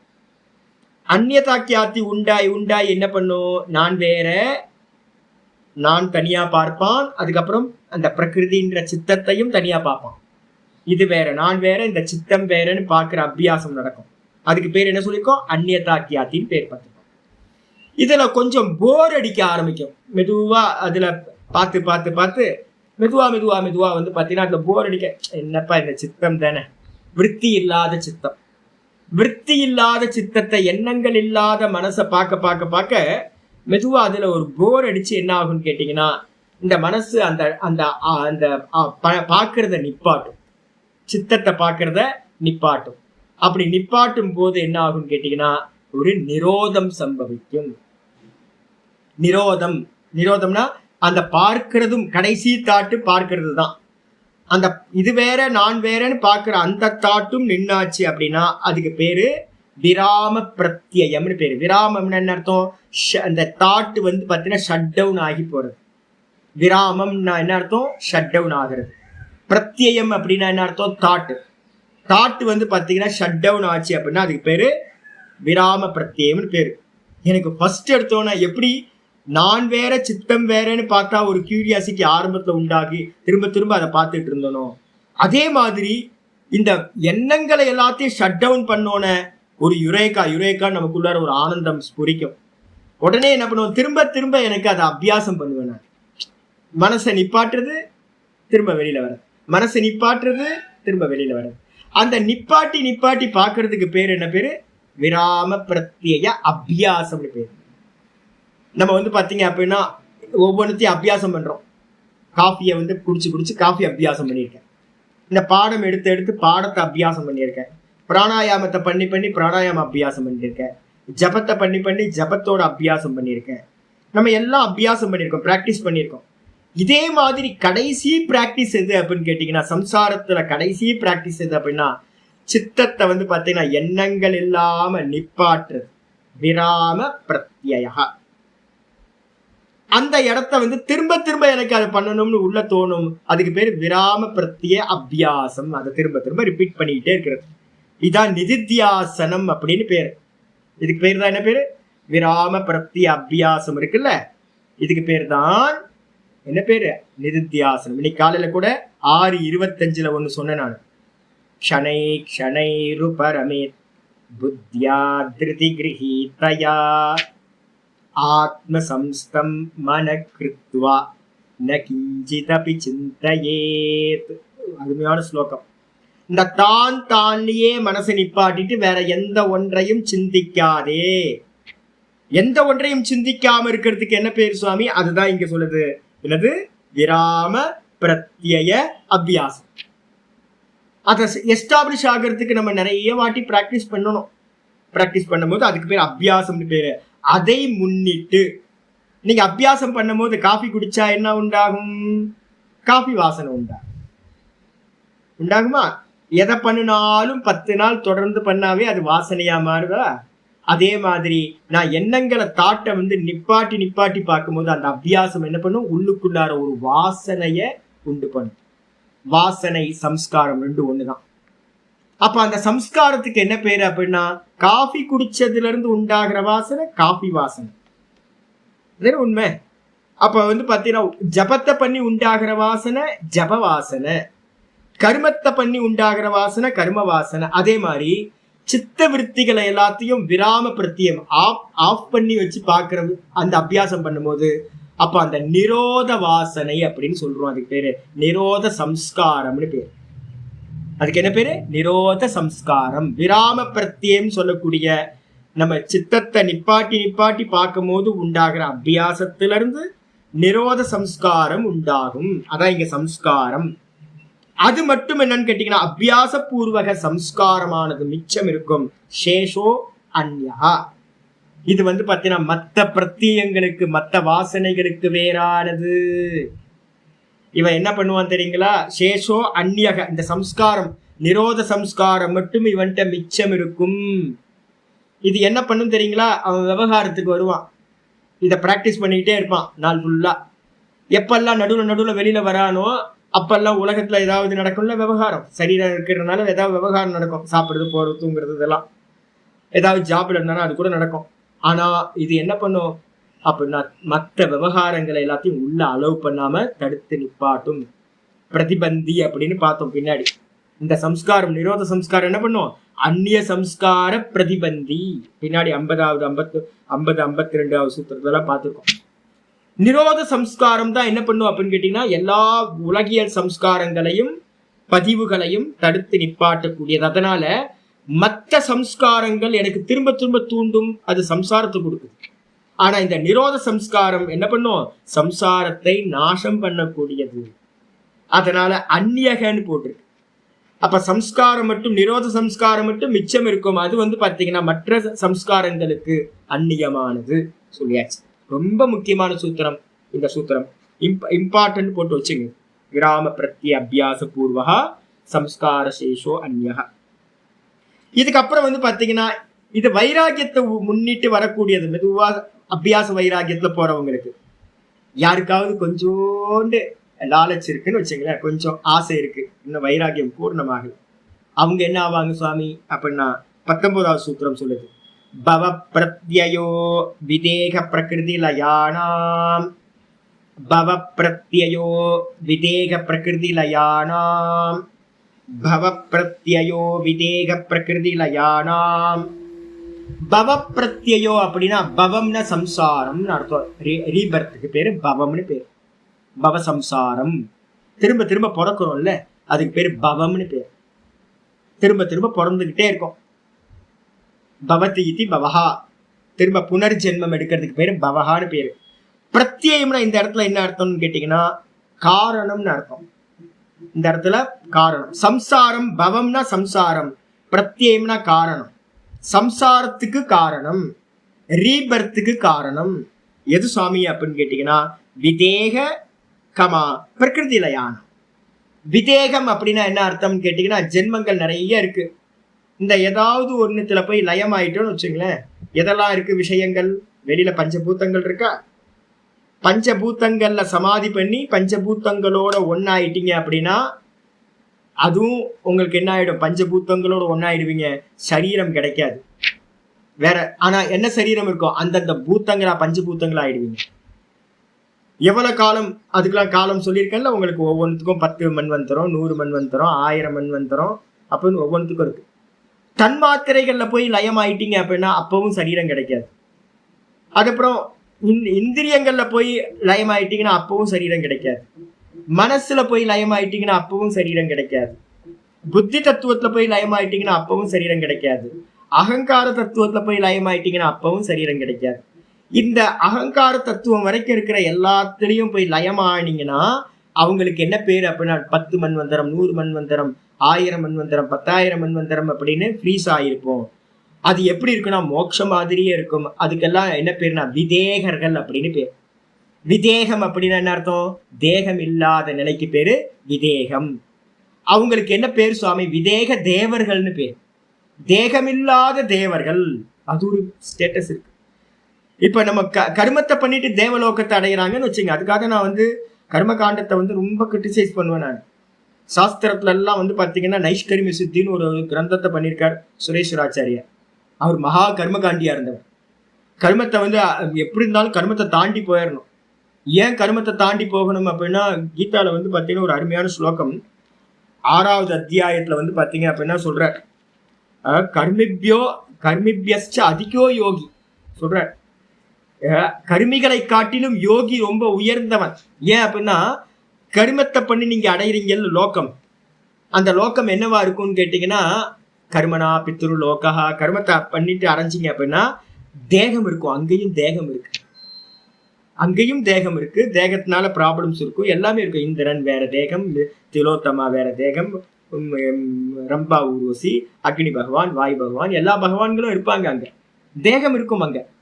ஆனா இப்ப நம்ம சொல்றோமே இந்த தத்துவங்கள்ல போய் ஃப்ரீஸ் ஆகுறதுக்குள்ள யோகத்தை பண்ணி சமாதி அடையிறது, அதனால உண்டாகிற தேகங்கள் என்னன்னா விதேக தேவர்கள்னு பேர். விதேக தேவர்கள், தேகமில்லாத தேவர்கள். விதேகம் அப்படின்னா விகத தேகம், தேகமில்லாத தேவர்கள் ஆகிறது. அதுக்கப்புறம் அடுத்தது வந்து பாத்தீங்கன்னா மொத்தம் என்னது, வெளியில விஷயங்கள் பஞ்சபூத்தங்கள், அப்புறம் சூக்ஷ்ம பூத்தங்கள், இந்திரியங்கள், மனசு, புத்தி, அகங்காரம், இதுல எல்லாத்துலயும் லயமானா விதேக தேவர்கள்னு பேரு. அதுக்கப்புறம் இதுக்கு எல்லாத்துக்கும் காரணமா இருக்கிறது பிரகிருதி, மூல பிரகிருதி இருக்குல்ல, அவ்வியக்தம். அந்த மூல பிரகிருதியிலேயே போய் லயம் ஆயிட்டீங்க அப்படின்னா 1,00,000 மன்வந்தரம் வந்து பாத்தீங்கன்னா வெளியில வரமாட்டீங்க. விகதஜுராகா, எந்த துக்கமும் இல்லாம 1,00,000 மன்வந்தரங்கள் ஃப்ரீஸ் ஆயிடு இருப்போம். அதுக்கு பேரு பிரகிருதி லயம் அப்படின்னு பேர். அங்க இருக்கிறவங்களுக்கு பேரும் பிரகிருதி லயானாம். அப்ப என்ன அர்த்தம் அப்படின்னு கேட்டீங்கன்னா, நீங்க சமாதியை வந்து பாத்தீங்கன்னா தத்துவங்கள்ல சமாதி பண்ணி தேகம் இல்லாம விதேக தேவர்கள் ஆனாலும், அதே மாதிரி பிரகிருதியில லயத்தை அடைந்து பிரகிருதி லயத்தை அடைஞ்சாலும், இவங்க எல்லாரும் வந்து அந்தந்த காலம் முடிஞ்ச பிறகு என்ன ஆகும்? திரும்பவும் பவ பிரத்யய, திரும்பவும் ஜனிக்கணும், இந்த திரும்ப லோகத்துக்கு வரணும் அப்படின்னு அர்த்தம் எடுக்கணும். அதுதான் இந்த இடத்துல சொல்லிட்டு. அப்ப ஏன் சாமி அங்க போய் நின்னுறாங்க அப்படின்னு கேட்டீங்கன்னா, ஒவ்வொருத்தருக்கும் ஒரு ஒரு என்னன்னா, யாராவது ஒருத்தர் வந்து மெடிடேட் பண்ற பஞ்சபூத்தங்கள்ல மெடிடேட் பண்ணும் போதே ஒவ்வொருத்தர் இருந்து ஒரு கிளிம்ஸ் கிடைக்கும், ஒரு சித்திகள் கிடைக்கும். இதெல்லாம் அதுலயே என்ன பண்ணுவாங்க, மயங்கி அங்கேயே நின்றுவாங்க. அவ்வளவுதான், முடிச்சு போச்சு. ஜீவனம் அதுக்கு மேல போகாது. 10 மன்வந்தரம் போய் லாக் ஆயிடுவாங்க. அதுக்கப்புறம் தன்மாத்திரைகள்ல சூக்ஷ்ம பூத்தங்கள்ல போய் லயம் ஆயிடுவாங்க. அதுக்கு மேல போக மாட்டாங்க. வைராக்கியம் இல்லாம அதையே பெருசுன்னு நினைச்சுக்கிட்டு நின்றுவாங்க. மைல் ஸ்டோனு, ஆனா மைல் ஸ்டோனு நினைக்காம அங்கேயே நின்னுறது. சில பேர் மனசு தத்துவத்துக்கு போவாங்க, அங்கேயே நின்றுவாங்க. சில பேர் புத்தி தத்துவத்துக்கு போவாங்க, நின்றுவாங்க. சில பேர் அகங்கார தத்துவத்துக்கு போவாங்க, நின்றுவாங்க. அப்படி நின்னோன்னு அங்க இருக்கிற ஈல்டு எடுக்க ஆரம்பிச்சோன்னே வைராக்கியம் இல்லை. அப்ப வைராக்கியம் இருந்துச்சுன்னா தான் நீங்க தாண்டி தாண்டி இது இல்லை, எனக்கு வேணாம், இது வேணாம், இது வேணாம் அப்படின்னு சொரூபத்தை அடையிற வரைக்கும் நமக்கு வைராக்கியம் வேணும். அப்படி வைராக்கியம் இல்லாதவங்க ஏதாவது ஒரு இடத்துல நின்றுட்டாங்க அப்படின்னா அந்தந்த லிமிடேஷன் பீரியட் வந்து விதேக தேவர்களாவோ இல்ல பிரகிருதி லயத்தை அடைந்தவர்களாவோ இருப்பாங்க. அவங்க காலம் முடிஞ்சதுக்கு பிறகு, போகம் பண்ணதுக்கு பிறகு திரும்ப ஜனிக்க வேண்டும். இதுதான் வந்து பாத்தீங்கன்னா பவ பிரத்யேகான்னு பேர். அதனால ரொம்ப கேர்ஃபுல்லா இருக்கணும். அதுக்கப்புறம் 20வது சூத்திரம் சொல்லுது, யாரெல்லாம் வைராக்கியம் இருக்கிறவங்களா இருக்க சாதுக்கள் இருக்காங்களோ, நல்லா நிவர்த்தி மார்க்கத்தை போதம் பண்ணி குருநாதர் மூலமா எல்லாத்துக்கும் லிமிட்டேஷனையும் சொல்லி சொல்லி சொல்லி ஆக்சுவலா எங்க மயங்குறாங்க தெரியுங்களாஜி? அவங்கள்ட்ட ஜிபிஎஸ் இல்லை. யார்கிட்ட ஜிபிஎஸ் இல்லையோ அவங்க வந்து பார்த்தீங்கன்னா மயங்கிடுவாங்க. என்ன ஜிபிஎஸ்? ஜிபிஎஸ்க்கு என்ன சொல்றீங்க நீங்க உங்களோட இதுல? குளோபல் ஜிபிஎஸ் அதுக்கு வந்து ஜி ஃபார் குளோபல் எடுத்துட்டு ஜி ஃபார் குருன்னு போட்டுங்க, அவ்வளவுதான். குரு ஜிபிஎஸ்க்கு வந்து பார்த்தீங்கன்னா குரு இருக்கணும். நல்ல குரு இருந்து இதான்ப்பா லிமிட்டேஷன், இது லிமிட்டேஷன், இங்கே மாட்டாத, இங்கே வந்து கொஞ்சம் கொஞ்சம் மசாலாலாம் தெரியும், இதிலெல்லாம் மாட்டிக்காத அப்படின்னு வந்து பார்த்தீங்கன்னா, நீ நிற்கிற இடம் இது, நீ இங்கே நிற்கிற, இங்கே மாறாத. நான் சொல்லி கொடுப்பேன்ல, ட்ரெயினில் வந்து பார்த்தீங்க அப்படின்னா ஏறினீங்கன்னா விஜயவாடால இறங்கக்கூடாது, உங்கள் ஷூவை தூக்கிட்டு போயிடுவான் அப்படின்னு நான் சொல்லி கொடுக்கணும் உங்களுக்கு. இல்லைன்னா என்ன ஆகுது தெரியுங்களா? ட்ரெயினில் நிற்பீங்க, ஷூவை கழட்டி போட்டிருப்போமா, சும்மா இப்படி போயிட்டு நடமாடிட்டு வரலான்னு வந்து பார்த்தீங்கன்னா ஷூ காணாம போயிடும். விஜயவாடாவில் ஒரு பெரிய ஷூ கடையே வந்து பார்த்தீங்கன்னா வெளியில ஸ்டேஷனுக்கு வெளியில இருக்கும். எப்படின்னா அது அப்படின்னா ஆச்சரியமா இருக்கும். அவ்வளோ திருடர்கள் வந்து பார்த்தீங்கன்னா ஷூ திருடுறதுக்கு, செப்பல் திருடுறதுக்குன்னு அவ்வளோ பேர் இருப்பான். இது சொல்லிக் கொடுக்கணும். அப்புறம் வடை கிடைக்கும், இட்லி கிடைக்கும் அப்படின்னு அங்கே கேன்டீனில் போய் நின்றுனா வண்டி கிளம்பி போயிடும். அதனால வந்து கேர்ஃபுல்லாரு அப்படின்னு சொல்லணும்.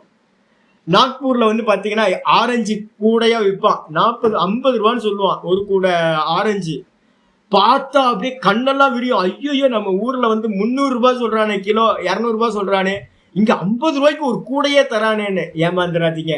கீழே எல்லாம் வந்து பாத்தீங்கன்னா வெறும் வைக்க போற வச்சிருப்பான். மேல மட்டும்தான் வந்து பாத்தீங்கன்னா ஃப்ரூட்ஸ் இருக்கும். உள்ளுக்குள்ளார பேப்பரை வச்சு அடைச்சி வச்சிருப்பான் ஒரு கூடை நிறையா. இது சொல்லி கொடுக்கணும். ஹல்திராம்ஸ்ன்னு ஏமாந்துருவாதீங்க. ஹல்திராம்ஸ்க்கு பின்னாடி போனீங்கன்னா வெறும் பார்த்தா ஏதாவது ஒரு ஸ்பெல்லிங் மிஸ்டேக் மட்டும் இருக்கும். அங்கே நம்ம பார்க்கறதுக்கு ஹல்திராம்ஸ் மாதிரியே இருக்கும் பிராண்டு. அங்கே அவ்வளோ பிராண்டு வந்து ரயில்வே ஸ்டேஷனில் வைப்பான், ஏமாந்துடாதீங்க. அப்புறம் ஆக்ராக்கு, இதெல்லாம் தாண்டி ஆக்ராக்கு போனீங்கன்னா பேடான்னு ஒன்று வைப்பான், பூசணிக்காய் பேடா ஒன்று. வண்டியில் நீங்கள் நிற்கும் போதே வருவான். காசை வாங்கிட்டு என்ன பண்ணுவான்னு ப்ராடக்டை கொடுக்க மாட்டான். வண்டி ஸ்டார்ட் ஆகும் போது தான் இது பண்ணுவான், காசு கொடுங்க காசு கொடுங்கன்னுவான். நீங்கள் ஒரு 200 ரூபா 100 ரூபா நோட்டை எடுத்து நீட்டினோன்னே அவ்வளோதான் போச்சு. மயங்கிறாதீங்க, கேர்ஃபுல்லாக இருங்க. இதெல்லாம் வந்து பார்த்தீங்கன்னா ட்ராவல் பண்ணி யாருக்கு அபியாசம் இருக்கோ அந்த குருநாதர் என்ன பண்ணுவார், சொல்லி கொடுப்பார். இந்த சமாதியில போகும்போதும் சவித்தர்க்கத்துல ஒரு ப்ராப்ளம் இருக்கு, நிர்வித்தர்க்கத்துல ப்ராப்ளம் இருக்கு, சவிச்சாரம் ப்ராப்ளம், நிர்விச்சாரம் ப்ராப்ளம், சானந்தம் ப்ராப்ளம், சாஸ்மிதா வரைக்கும் ப்ராப்ளம் இருக்கு. அப்புறம் பிரகிருதி லயத்திலையும் கேர்ஃபுல்லா இருக்கணும். அதுவும் நம்மளை வந்து பாத்தீங்கன்னா 1,00,000 மன்வந்திரம் நம்மளோட லைஃபை காலி பண்ணிடும் அப்படின்னு சொல்லி கொடுத்து அதுல வைராக்கியம் வரணும். இதெல்லாம் மைல் ஸ்டோன் அப்படின்னு ஒரு குருநாதர் சொல்லி கொடுத்திருந்தாருன்னா என்ன ஆகும்? கேர்ஃபுல்லா இருப்பீங்க. அப்படி கேர்ஃபுல்லா நீங்க இருந்தீங்கன்னா என்ன சுவாமி நடக்கும் அப்படின்னா 20வது சூத்திரம் சொல்லுது, ஸ்ரத்தா வீரிய ஸ்மிருதி சம்மாதி பிரஜா பூர்வக இதரேஷாம். ஸ்ரத்தா வீரிய ஸ்மிருதி சமாதி பிரஜா பூர்வக இதரேஷாம். ஸ்ரத்தா வீரிய, ஸ்ரத்தா இருக்கணுமா? முதல்ல வந்து பாத்தீங்கன்னா ஸ்ரத்தா இருக்கணும். ஸ்ரத்தையில இருந்து என்ன உண்டாகும் அப்படின்னா ஒரு வீரியமானது சம்பவிக்கும். கீதால வந்து ஒரு அருமையான ஸ்லோகம் இருக்கு. 17th சாப்டர் பேரே ஸ்ரத்தாத்ரய விபாக யோகம் அப்படின்னு பேரு. சத்வாடு ரூபா சர்வஸ்ய ஸ்ரத்தா பவதி பாரத ஸ்ரத்தா மயோயம் புருஷா யோயச்ரத்தக சாயேவ சக அப்படின்னு ஒரு மந்திரம் இருக்கு. ஒரு ஸ்லோகத்தை கிருஷ்ண பரமாத்மா சொல்ற. அந்த கரணத்துல இருக்கிற விசேஷத்தன்மை பை பர்த்லயே ஒவ்வொருத்தருக்கும் ஸ்ரத்த வருது. சாத்விக ஸ்ரத்தா, ராஜச ஸ்ரத்தா, தாமச ஸ்ரத்தா அப்படிங்க. நிறைய பேருக்கு நான் பார்த்திருக்கேன் கர்மத்துல ஸ்ரத்த இருக்கு, ஆனா யோகத்துல ஸ்ரத்த வரமாட்டேங்குது. கண்ண மூடி உட்கார்ந்து ஜபம் பண்ணு, தியானம் பண்ணுன்னு அவர் ஸ்ரத்த வரமாட்டேங்குது, ஆனா கர்மத்துல நல்ல ஸ்ரத்த இருக்கு. அப்ப ரஜோ ஸ்ரத்தான்னு பேர், ராஜச ஸ்ரத்தா. அப்ப ஒவ்வொருத்தருக்கும் ஒவ்வொன்னு. சில பேருக்கு போகத்துல ஸ்ரத்த இருக்கு, சாஸ்திரத்துல ஸ்ரத்த வரமாட்டேங்குது. அப்போ ஸ்ரத்தையில 3 வெரைட்டியா பிரிக்கிற, தாமச ஸ்ரத்தா, ராஜச ஸ்ரத்தா, சாத்விக ஸ்ரத்தா. அப்ப நமக்கு என்ன வேணும்? இந்த யோக மார்க்கத்தை போறதுக்கு சாத்விகமான ஸ்ரத்தா இருக்கணும். சாஸ்திரத்தை நம்பணும், யோக சாஸ்திரத்தை நம்பணும், பெரியவங்களை நம்பணும், அவங்க சொன்ன விஷயத்தை வந்து அப்படியே பிலீவ் பண்ணணும். ஸ்ரத்தா ஆச்சாரியார் வியாச பாஷ்யத்துல சொல்லியிருப்பார். என்ன பண்ணிருப்பார் அப்படின்னா, மாத்தேவ கல்யாணி ஸ்ரத்தா மாத்தேவ கல்யாணி. ஸ்ரத்தா அம்மா மாதிரியாம். ஸ்ரத்தா மட்டும் இருந்துச்சு அப்படின்னா அம்மா எப்படி நமக்கு நல்லது பண்ணுவாங்களோ அதே மாதிரி இந்த ஸ்ரத்தையும் நமக்கு நல்லது பண்ணும், மோட்சத்தை கொடுக்கும். அதனால முதல்ல ஸ்ரத்தை இருக்கணும், ஆச்சாரியாரை நம்பணும், அதே மாதிரி சாஸ்திரத்தை நம்பணும்.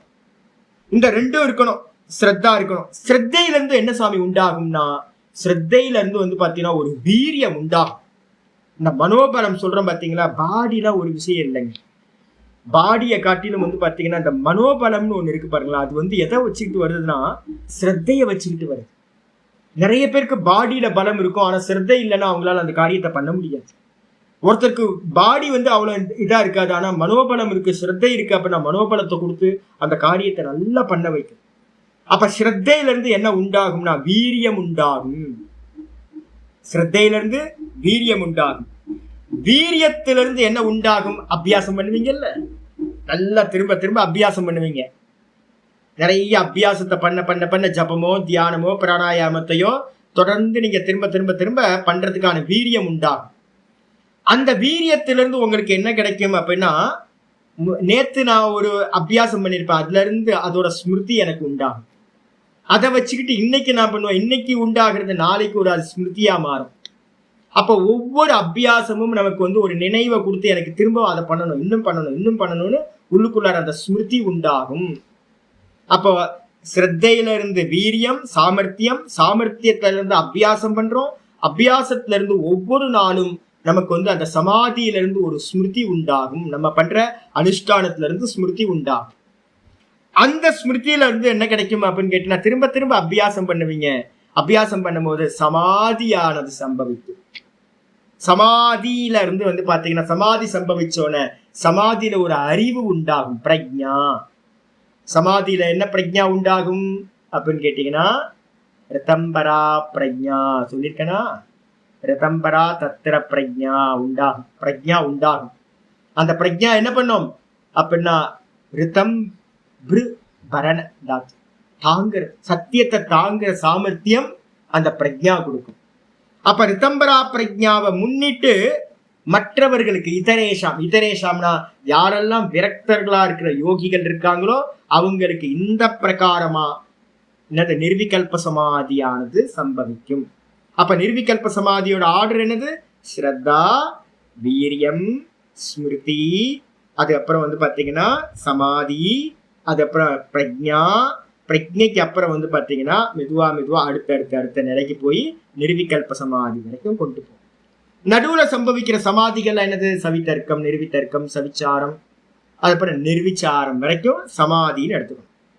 அப்ப நீங்க சவிதர்க்கத்துல இருந்து ஆரம்பிச்சு நிர்விச்சாரம் வரைக்கும் சமாதி நடக்கும். அந்த நிர்விச்சாரத்துல இருந்து பிரக்ஞான்றது ரிதம்பரா பிரக்ஞா உண்டாகும் நிர்விச்சார சமாதியில. அந்த ரிதம்பரா பிரக்ஞா உங்களை எங்க கொண்டு போகும் அப்படின்னு கேட்டீங்கன்னா நிர்விகல்ப சமாதியை நோக்கி உங்களை நெக் பவதி, முன்னாடி நோக்கி உங்களை புஷ்அப் பண்ணி கொண்டுட்டு போய் நிர்விகல்ப சமாதியை வரைக்கும் கொடுக்கும். இதான் ஆர்டர். இது யாருக்கு அப்படின்னா இதரேஷாம். இதரேஷாம்னா யாரு? மயங்கி போய் எங்கேயும் நிக்காம பரம வைராகியத்தோட இருக்காங்களோ, இது மைல் ஸ்டோன் அப்படின்னு யாரு தெரிஞ்சிருக்காங்களோ அவங்க வந்து கிராஸ் பண்ணி போயிட்டே இருப்பாங்க, எங்கேயும் நிக்க மாட்டாங்க. சவிதர்க்கம் சம்பவிக்கும், ஓ இதான் மைல் ஸ்டோன், அதுல மயங்க மாட்டாங்க, போட்டோம் போட்டோம் பாஸ் பாஸ் பாஸ்ன்னு சொல்லிட்டே போயிடுவாங்க. நிர்விதர்க்கம் பாஸ் பாஸ், சவிச்சாரம் பாஸ் பாஸ், நிர்விச்சாரம் பாஸ் பாஸ் அப்படின்னு எல்லாத்தையும் பாஸ் பண்ணிக்கிட்டே போவாங்க. நிர்விச்சாரத்துக்கு அப்புறம் வண்டி ஸ்பீட் எடுத்துரும். அங்க சமாதி நடக்கும். நிர்விச்சாரத்துல இருந்து ரிதம்பரா பிரக்ஞா வரும், சானந்தத்துக்கு போவீங்க, கிராஸ் பண்ணிடுவீங்க, சாஸ்மிதாவை கிராஸ் பண்ணிடுவீங்க, பிரகிருதி லயத்தையும் ஓவர் கம் பண்ணிடுவீங்க. ஓவர் கம் பண்ணிட்டு நிர்விகல்ப சமாதியில போய் அட்டைன் பண்றாங்க. இது வந்து பாத்தீங்கன்னா சொல்லியாச்சு. இதுல வந்து பாத்தீங்கன்னா பவ பிரத்யயம்னு ஒண்ணு 19வது சூத்திரத்துல சொல்லியிருக்கோம். 20வது சூத்திரத்துக்கு என்ன பேர் அப்படின்னா உபாய பிரத்யயம்னு பேர். பவ பிரத்யம்னா அது வந்து பவத்துக்கு காரணம், சம்சாரத்துக்கு காரணம். அதே வந்து பாத்தீங்கன்னா 20வது சூத்திரம் வந்து உபாய பிரத்யம் அப்படின்னா என்ன அர்த்தம்? இந்த மோட்சத்தை அடையிறதுக்கான உபாயமா இருக்கும். மோட்சத்துக்கு உபாயம் இதுதான். அப்ப ஸ்ரத்தை வைக்கணும், அதுல இருந்து வீரியம் உண்டாகும், அதுக்கப்புறம் ஸ்மிருதி உண்டாகணும், அதுக்கப்புறம் மற்ற சமாதிகள்லாம் உண்டாகும். நிர்விச்சார சமாதியில இருந்து பிரக்ஞா உண்டாகும், ரிதம்பரா பிரக்ஞா. அதுக்கப்புறம் அது நிர்விகல்ப சமாதியை கொடுக்கும் அப்படின்னு புரிஞ்சுக்கணும். இதுக்கப்புறம் இந்த சமாதி, இந்த சாதனா பண்றதுல வந்து பாத்தீங்கன்னா எப்படி சுவாமி பண்றது அப்படின்னு கேட்டா சொல்ல ஆரம்பிக்கிறார். தீவிர சம்வேகானாம் ஆசன்னஹ, தீவிர சம்வேகானாம் ஆசன்னஹ, தீவிர சம்வேகானாம் ஆசன்னஹ. இந்த உலகத்துல சாதனை பண்றவங்க எல்லாம் வெரைட்டியா சாதனை பண்றோம். என்ன சாதனைகள் அப்படின்னு கேட்டீங்கன்னா உபாயத்துல 3, உபாயம் 3 வெரைட்டி. அதே மாதிரி உபாயத்தை அனுஷ்டானம் பண்றதுல 3 வெரைட்டி. 3 வெரைட்டியா உபாசனம் அந்த அபியாசம் இருக்கு. அதுல வந்து பாத்தீங்க அப்படின்னா என்னெல்லாம் சொல்லலாம்? 2 சூத்திரம் இருக்கு. ஒண்ணு வந்து பாத்தீங்க அப்படின்னா 21, 22 ரெண்டுத்தையும் சேர்த்து அர்த்தம் எடுக்கணும். என்ன உபாயம் 22வது சூத்திரத்துல சொல்லுது பாத்தீங்கன்னா தெரியும். மிருது உபாயம், மத்தியம உபாயம், அதிமாத்திர உபாயம் அப்படின்னு 3 உபாயங்கள் இருக்கு. மிருது உபாயம் என்ன அப்படின்னு கேட்டீங்கன்னா எனக்கு தெரிஞ்ச ஒரு சுவாமி இருக்காரு இங்க, நான் ராமகிருஷ்ண மடத்து சுவாமி. அவர் நல்ல வயசு வந்து பாத்தீங்கன்னா 60 கிட்ட இருக்கும். இங்க வந்து பாத்தீங்கன்னா ஸ்ரீராம் ஜெயராம் ஜெய ஜெயராம் வந்து பாத்தீங்கன்னா யோகிராம் சுரத்குமார் ஆசிரமத்துல நோட்டா கொடுப்பாங்க, எழுதுவாங்க. ஏன்னா பப்ளிக் சாதாரண மக்கள் அவங்களுக்குலாம் வந்து உட்கார்ந்து ஜபம் பண்ண முடியாது, இது தியானம் பண்ண முடியாது. இப்போ உங்களை மாதிரி உட்கார்ந்து சாஸ்திரம் கேளுங்கன்னா 10 நிமிஷத்துக்கு மேல 5 நிமிஷத்துக்கு மேல தெரிச்சு ஓடிடுவாங்க. சாமி எதையோ பேசிட்டு இருக்காரு. நீங்க 1 மணி நேரம் கண்டினியூஸா உட்கார முடியாது, 1.25 மணி நேரம், அதெல்லாம் முடியாது அவங்களால. அப்ப அவங்களுக்கு என்ன பண்ணணும் அப்படின்னா ஈஸியான மெத்தட் வந்து மிருது உபாயம். ஸ்ரீராம் ஜெயராம் ஜெய ஜெயராம் நோட்டு போட்டு அது கூட அவங்க கரெக்டா எல்லாம் பண்ணிருப்பாங்க. இவங்க உட்கார்ந்து எழுதிக்கிட்டே இருக்க வேண்டியதுதான். நம்ம சுவாமி என்ன பண்ணுவாரு அப்படின்னு கேட்டீங்கன்னா ராமகிருஷ்ண மட சுவாமி நல்லா எல்லாம் படிச்சவர், நல்லா தெரிஞ்சவர், நான் பேசியிருக்கேன், நல்லா புத்திலாம் நல்லா இருக்கு. அவரும் உட்கார்ந்து எழுதிட்டு இருப்பாரு. நான் தலையில அடிச்சுமா, ஐயோ 50 கிலோ தூக்குற வேண்டிய ஆள் 5 கிலோ தூக்கலாமா? ஈஸி இல்ல. அப்ப ஈஸியானது மனசு வந்து பாத்தீங்கன்னா தேடுது. மிருது உபாயம்னு பேர். இதே நேரத்துல வந்து பாத்தீங்கன்னா என்னோட சிஷ்யர் ஒருத்தர் இருக்காரு, கிரிவலம் போங்க 48 நாள் போங்க அப்படின்னா 4 நாள் போயிட்டு நின்றுவாரு. கஷ்டமா இருக்கு சுவாமி அப்படின்னு. ஆமா கஷ்டமா தானே இருக்கும். மத்தியம உபாயம் எழுதுறது ஈஸி, கிரி பிரதட்சணம் பண்றது கொஞ்சம் கஷ்டம். மத்தியம உபாயம். அதே நேரத்துல உட்காந்து சாஸ்திரத்தை படிங்க, தியானம் பண்ணுங்கன்னு சொன்னா அது வந்து பாத்தீங்கன்னா ரொம்ப ரொம்ப கஷ்டம் சாமி, அது முடியாது நம்மளால, 10 நிமிஷம் கூட முடியாது. அப்ப வந்து பாத்தீங்கன்னா அதிமாத்திர உபாயம். அப்ப உபாயத்துல 3 ஸ்ரீராம் ஜெயராம் ஜெய் ஜெயராம் எழுதுறது மிருது உபாயம். அதுக்கப்புறம் வந்து பாத்தீங்க அப்படின்னா மத்தியம உபாயம் வந்து பாத்தீங்க அப்படின்னா கிரி பிரதட்சிணம் பண்றது. அதுக்கப்புறம் அதிமாத்திர உபாயம் இது அப்படின்னா சாஸ்திர அத்தியனமும் இந்த தியான அபியாசங்களும் பண்றது அதிமாத்திர உபாயம். இதுலயே வந்து பாத்தீங்கன்னா 3 வெரைட்டி இருக்கு அனுஷ்டானம் பண்ற மெத்தட்ல. அனுஷ்டானம் பண்ற மெத்தட்ல என்னன்னு கேட்டீங்கன்னா, ஒருத்தர் 1 மாசத்துக்கு முன்னாடி வந்தார். நான் கொஞ்சம் நோட் புக்லாம் வாங்கிட்டு போனோம் சுவாமி அப்படின்ட்டு 10 கோடி ஜபமோ ஏதோ 1 கோடி ஜபமோ 10 கோடி ஜபமோ சொன்னார். எனக்கு ஆச்சரியமா இருந்துச்சு. ஸ்ரீராம் ஜெயராம 10 கோடி ஜபமோ ஏதோ எழுதியிருக்காருங்க. ஒரு கட்டு நோட்டை கொண்டு வந்து ரிட்டர்ன் கொடுக்கறதுக்காக கொண்டு வந்த சாமி அப்படின்றாரு. எனக்கு ஆச்சரியமா போச்சு. என்னங்க இப்பதானே கொண்டு போனீங்க அப்படின்னு. ஆமா சாமி, உட்காந்து டைம் கிடைக்கும் போதெல்லாம் உட்காந்து எழுதிக்கிட்டே இருப்பேன் சாமி. ஆஃபீஸ் டைம்லயும் எழுதுவேன், வீட்டுக்கு வந்தாலும் எழுதுவேன், டெய்லி எழுதிட்டே இருப்பேன் சாமி. வேகமா முடிச்சிட்டாருங்க. லட்சங்களோ கோடியோ நினைக்கிறாரு. ஒரு கட்டு நோட்டை கொண்டு வர்றாரு. எனக்கு ஆச்சரியம் வச்சு. அப்ப என்ன தீவிரம் உபாயம் வந்து பாத்தீங்கன்னா மிருது உபாயம். ஆனா அவர் எப்படி பண்ணிருக்காரு? தீவிரமா பண்ணிருக்காரு. சில பேர் வந்து பாத்தீங்கன்னா ஒரு நோட்டை கொடுத்தாங்க 1 மாசம் வச்சு எழுதிட்டு இருப்பான். அது நோட்டே 40 பேஜஸா இருக்கும். அந்த 40 பேஜஸ் நோட்டுல ஜபங்கள் வந்து பாத்தீங்கன்னா ஒரு 1000-2000 ஜபம் இருக்குன்னு வச்சுங்க. அதை எழுதுறதுக்கு 1 மாசம் பண்ணிட்டு இருப்பாங்க. அப்போ உபாயம் வந்து பாத்தீங்கன்னா மிருது உபாயம். அதை அனுஷ்டிக்கிற மெத்தட்லயும் மிருது, மத்தியம, அதிமாத்திரம் அப்படின்னு 3 வெரைட்டி இருக்கு. மெதுவா பண்றது, ஸ்லோவா, அழுங்காம குலுங்காம நோகாம பண்றது. அது அப்புறம் கொஞ்சம் மிதமா பண்றது, அப்புறம் தீவிரமா பண்றது. அப்ப வந்து பாத்தீங்கன்னா அனுஷ்டானம் பண்ற மெத்தேடுல 3, உபாயத்துல 3. இது வந்து பாத்தீங்கன்னா ஆச்சாரியர் இங்க என்ன சொல்றாருன்னா தீவிர சம்பேகானாம் ஆசன்னஹா. 21வது சூத்திரம் என்ன சொல்லுது? தீவிர சம்பேகானாம் ஆசன்னக அப்படின்னா என்ன அர்த்தம் அப்படின்னா, ஆசன்னகனா சீக்கிரம்னு அர்த்தம். சமாதி லாபம் யாருக்கு ரொம்ப சீக்கிரமா உண்டாகும் அப்படின்னா, உபாயத்துல வந்து பாத்தீங்கன்னா மிருது உபாயம் சீக்கிரம் கொடுக்காது, மத்தியம் உபாயம் சீக்கிரம் கொடுக்காது, அதிமாத்திர உபாயத்தை செலக்ட் பண்ணும். அதிமாத்திர உபாயம் என்னது? சாஸ்திர அத்தியனம் கூட வந்து பாத்தீங்க அப்படின்னா சமாதி அபியாசம். இந்த 2த்தையும் உபாயமா எடுத்துக்கணும். அதிமாத்திர உபாயம்னு பேரு.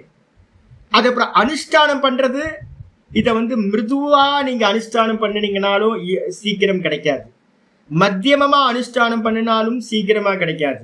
அதே நேரத்துல தீவிரமா பண்ணினீங்கன்னா உபாயம் நல்ல அதிமாத்திரம், அதை அனுஷ்டானம் பண்ற மெத்தடு தீவிரம். அப்படி தீவிரமா பண்ணினீங்க அப்படின்னா, உபாயமும் அதிமாத்திரமா இருந்துச்சு அப்படின்னா என்ன கிடைக்கும்? தீவிர சம்பேகானாம் ஆசன்னக பவதி. சமாதி சமாதி ரொம்ப சீக்கிரமாக சம்பவிக்கும் அப்படின்னு இந்த சூத்திரம் சொல்லு. இதுக்கப்புறம் 22வது சூத்திரம் சொல்லு. மிருது மத்திய அதிமாத்திரத்வா ததோபி விசேஷா. மிருது மத்திய அதிமாத்திரத்வா ததோபி விசேஷா. மிருது மத்திய அதிமாத்திரம் 3 உபாயங்கள் இருக்குங்க.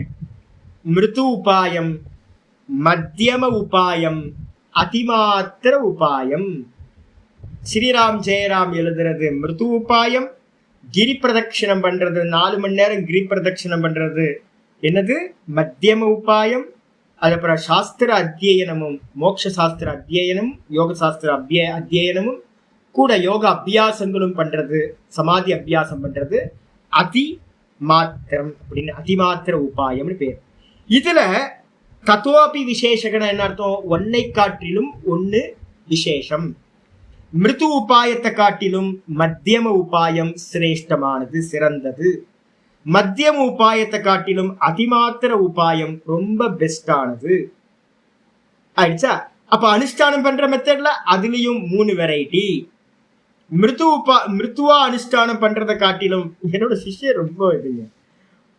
அப்படி அவர் நடக்கும் போதே கிரிவலம் போங்க அப்படின்னா நடக்கும் போதே குலுங்காம நினைப்பாருங்க. எனக்கு ஆச்சரியமா இருக்கும். அலட்டிக்கவே கூடாது. அவர் 20 வருஷமா அப்படியே தான் இருக்காரு. காயத்ரி பண்ண சொன்னீங்கன்னா ஒரு 15 நிமிஷத்துல காயத்ரி ஒரு 108 மணி சுத்திடலாம்.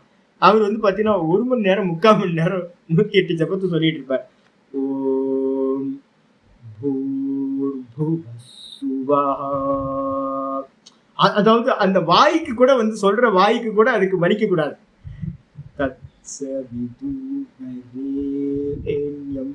தூங்கிடுவாங்க. நல்லா சொல்லுங்க, வேகமா சொல்லுங்க. நான் ஒரு பாடம் எடுத்துக்கிட்டு இருக்கேன் அப்படின்னா, சாமி அப்படின்னு டவுட்டுன்னு கேட்பாரு. என்னன்னு கேட்டீங்கன்னா, 2 பேச்சுக்கு முன்னாடி 1 மணி நேரத்துக்கு முன்னாடி நான் என்ன சொல்லணும், அவர் அங்கேயே நிற்பார். மிருத்துனா ரொம்ப மிருத்து, உடம்பு வலிக்காம பண்ணணும்னு நினைக்கிறவர் அப்படியே இருக்க வேண்டியதுதான் அங்கே. அதை காட்டிலும் மத்தியம உபாயம் சிரேஷ்டமானது. அதை காட்டிலும் தீவிரமா நீங்க ஒர்க் அவுட் பண்றீங்க அப்படின்னா, தலையில தீ பிடிச்ச மாதிரி ஒர்க் அவுட் பண்ணணும். அப்படி பண்ணினீங்கன்னா சீக்கிரமா உங்களுக்கு சமாதி லாபம் கிடைக்கும். 2 சூத்திரம் ஒரு பேக்கேஜ். அதுக்கப்புறம் முக்கியமானது வருது. சரி, அபியாசம் பண்ணணும்னு சொல்றீங்களா சாமி? அபியாசம் பண்றதுல வந்து பாத்தீங்கன்னா எதெல்லாம் சுவாமி? தீவிரமானதுல இருந்து ஆரம்பிங்க சுவாமி. எனக்கு வந்து பாத்தீங்கன்னா தீவிரமான சாதனைகள் வேணும், அதிமாத்திர சாதனைகள் வேணும். அதிமாத்திர சாதனைகள் எத்தனை இருக்கு? மொத்தம் 7 சாதனைகள் சொல்ல போறோம், 7 அபியாசங்கள் சொல்ல போறோம். இதுல முதல் அபியாசம் என்ன அப்படின்னு கேட்டீங்கன்னா, என்ன அபியாசம்? ஓங்காரம் தான் அதிமாத்திர அபியாசம். இந்த ஓங்காரத்தை பிடிங்க, தீவிரமா பண்ணுங்க. மெதுவா மிருத்துவல ஆரம்பிங்க, அதுக்கப்புறம் மத்தியமா பண்ணுங்க, அப்புறம் தீவிரத்துக்கு வந்துருங்க. சமாதி லாபம் ஈஸியா கிடைக்கும். முதல் அபியாசம் 23வது சூத்திரத்துல இருந்து 32வது சூத்திரம் வரைக்கும் வந்து பாத்தீங்கன்னா என்ன பண்ணுது சொல்ல போகுது. 32 வரைக்கும், 23ல இருந்து 32 வரைக்கும் வந்து பாத்தீங்க அப்படின்னா ஓங்கார உபாசனை அபியாசம் சொல்ல போகுது. முக்கியமான சூத்திரம் 23. ஈஸ்வர பிரணிதானாத்வா, ஈஸ்வர பிரணிதானாத்வா, ஈஸ்வர பிரணிதானாத்வா. சாங்கியத்துல வந்து ஈஸ்வரன் இல்லை, கபில சாங்கியத்துல ஈஸ்வரன் இல்லை. ஆனா வந்து பாத்தீங்கன்னா இந்த பதஞ்சலி யோக சாஸ்திரத்துல வந்து இந்த ஈஸ்வர கான்செப்டை உள்ள கொண்டுட்டு வர. இதான் ஈஸ்வர கான்செப்டுக்கான முதல் சூத்திரமே இதுதான். சமாதி லாபம் கிடைக்கிறதுக்கு எனக்கு ஏதாவது நல்ல மெத்தட் ஏதாவது சொல்லுங்களேன் சுவாமி அப்படின்னு கேட்டீங்கன்னா, ஈஸ்வரனை சரணாகதி பண்றது தான் ரொம்ப சிறந்த உபாயம் அப்படின்னு வந்து பாத்தீங்கன்னா சொல்லிட்டார். வான்றது விகல்பம். விகல்பம்னா என்ன அர்த்தம்? சாய்ஸ். நிறைய 7 சாதனைகள் சொல்ல போறோம். அந்த 7 சாதனைகள்ல ஆல்டர்னேட்டிவ்னு எடுத்துக்கணும். இது ஒரு ஆல்டர்னேட்டிவ்.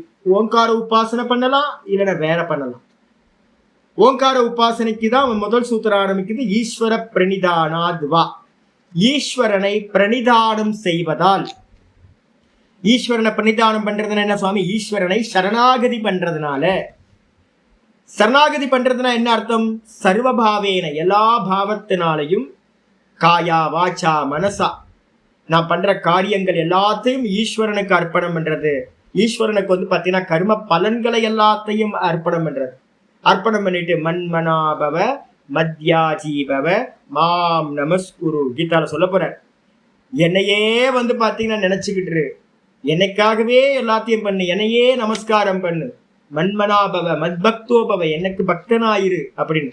அப்ப ஈஸ்வரனை வந்து பாத்தீங்கன்னா இது ஏதோ ஒரு ஈஸ்வரன். ஈஸ்வரன் பேதம்லாம் இல்லை, சிவனோ இல்லை விஷ்ணுவோ எல்லாம் ஒண்ணுதான். அப்ப வந்து எஷ்ட தேவதா ஏதாவது ஒன்னு எடுத்துக்கிட்டு என்ன பண்ணணும்? தீவிரமா ஈஸ்வரனை சரணாகதி பண்ணணும். கர்ம பலன்களை எல்லாத்தையும் ஈஸ்வரனுக்கு அர்ப்பணம் பண்ணணும். அதுக்கப்புறம் கர்மத்தையும் தூக்கி ஈஸ்வரனுக்கு அர்ப்பணம் பண்ணணும்.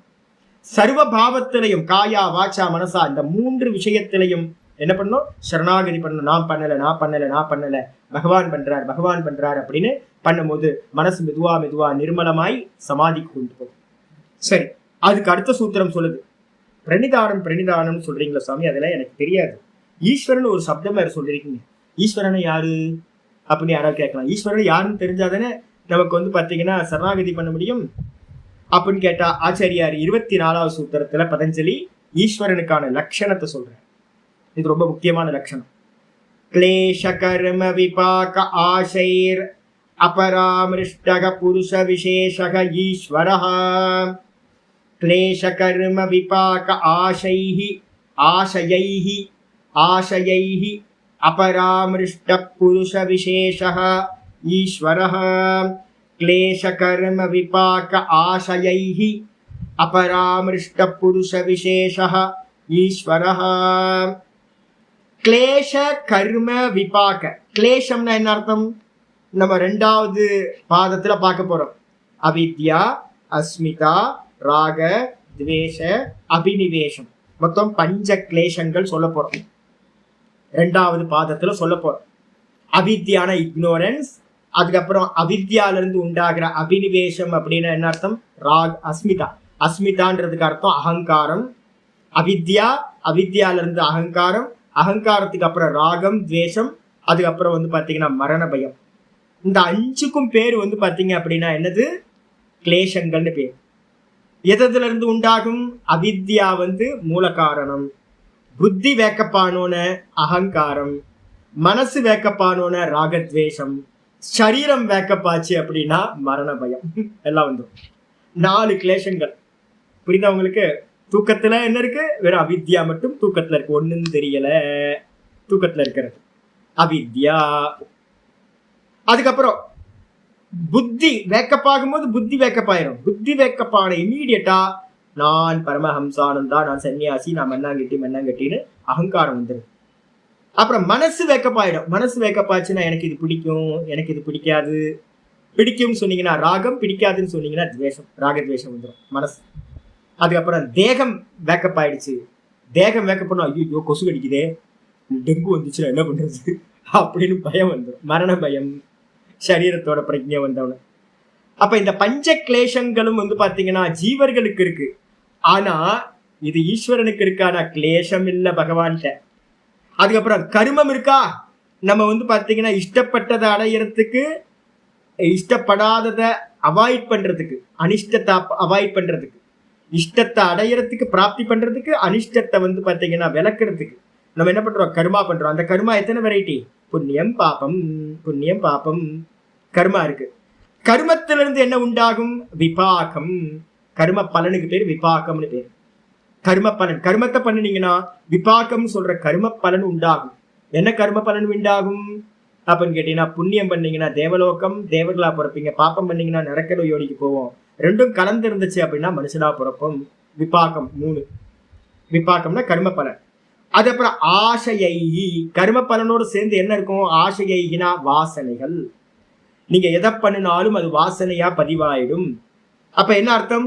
கிளேஷங்கள், 5 கிளேஷங்கள். கர்மம் வந்து பாத்தீங்கன்னா புண்ணியம் பாப்பம் 2 கலந்த மிஸ்ரிதம் 3 கர்மா.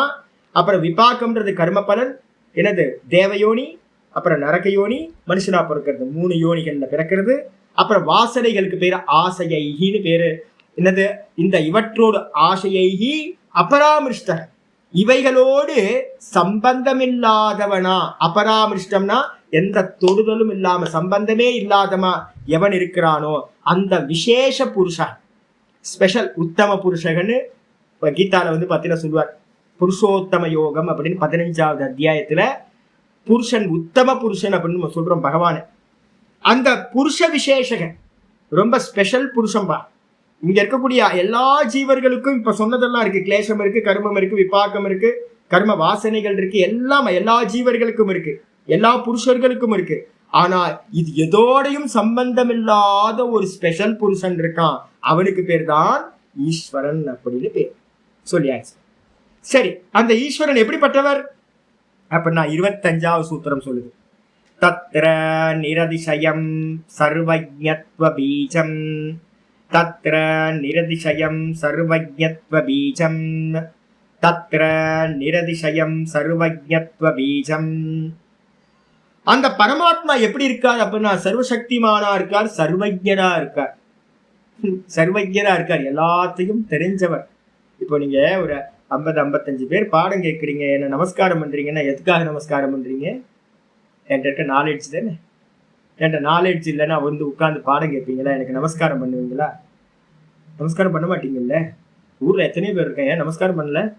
அப்படின்னா நம்ம எப்போ வந்து பார்த்தீங்கன்னா நம்ம வந்து தலை வணங்குறோம் அப்படின்னா நாலேஜ் ஒருத்தட்ட இருக்கிறது தான் அவருக்கு நம்ம வந்து நமஸ்காரம் பண்றதெல்லாம். எந்த அளவு நாலேஜ் இருக்கோ அந்த அளவுக்கு ஒருத்தர் சுப்பீரியர் ஆகிட்டே போறார். இது மாதிரி பார்த்தீங்க அப்படின்னா யாருப்பா ரொம்ப சுப்பீரியர் நாலேஜ் யார்கிட்ட இருக்குப்பா அப்படின்னு கேட்டீங்கன்னா சர்வஜ்ஞத்தன்மை உடையவர் ஈஸ்வரன், சர்வத்தையும் அறிந்தவர். அந்த சர்வத்தையும் அறிந்ததுக்கு பேர் சர்வஜ்ஞத்துவ பீஜம். பீஜம்ன்றதுனா காரணம்னு அர்த்தம். அந்த சர்வத்தையும் அறிந்த காரணம் தான் தத்திர நிரதிசயம். நிரதிசயம் அப்படின்னா ஒப்பில்லாதவரா இருக்கார், கம்பேர் பண்ண முடியாதவரா இருக்கார். நிரதிசயம் அப்படின்னா இன்கம்பேரபிள்.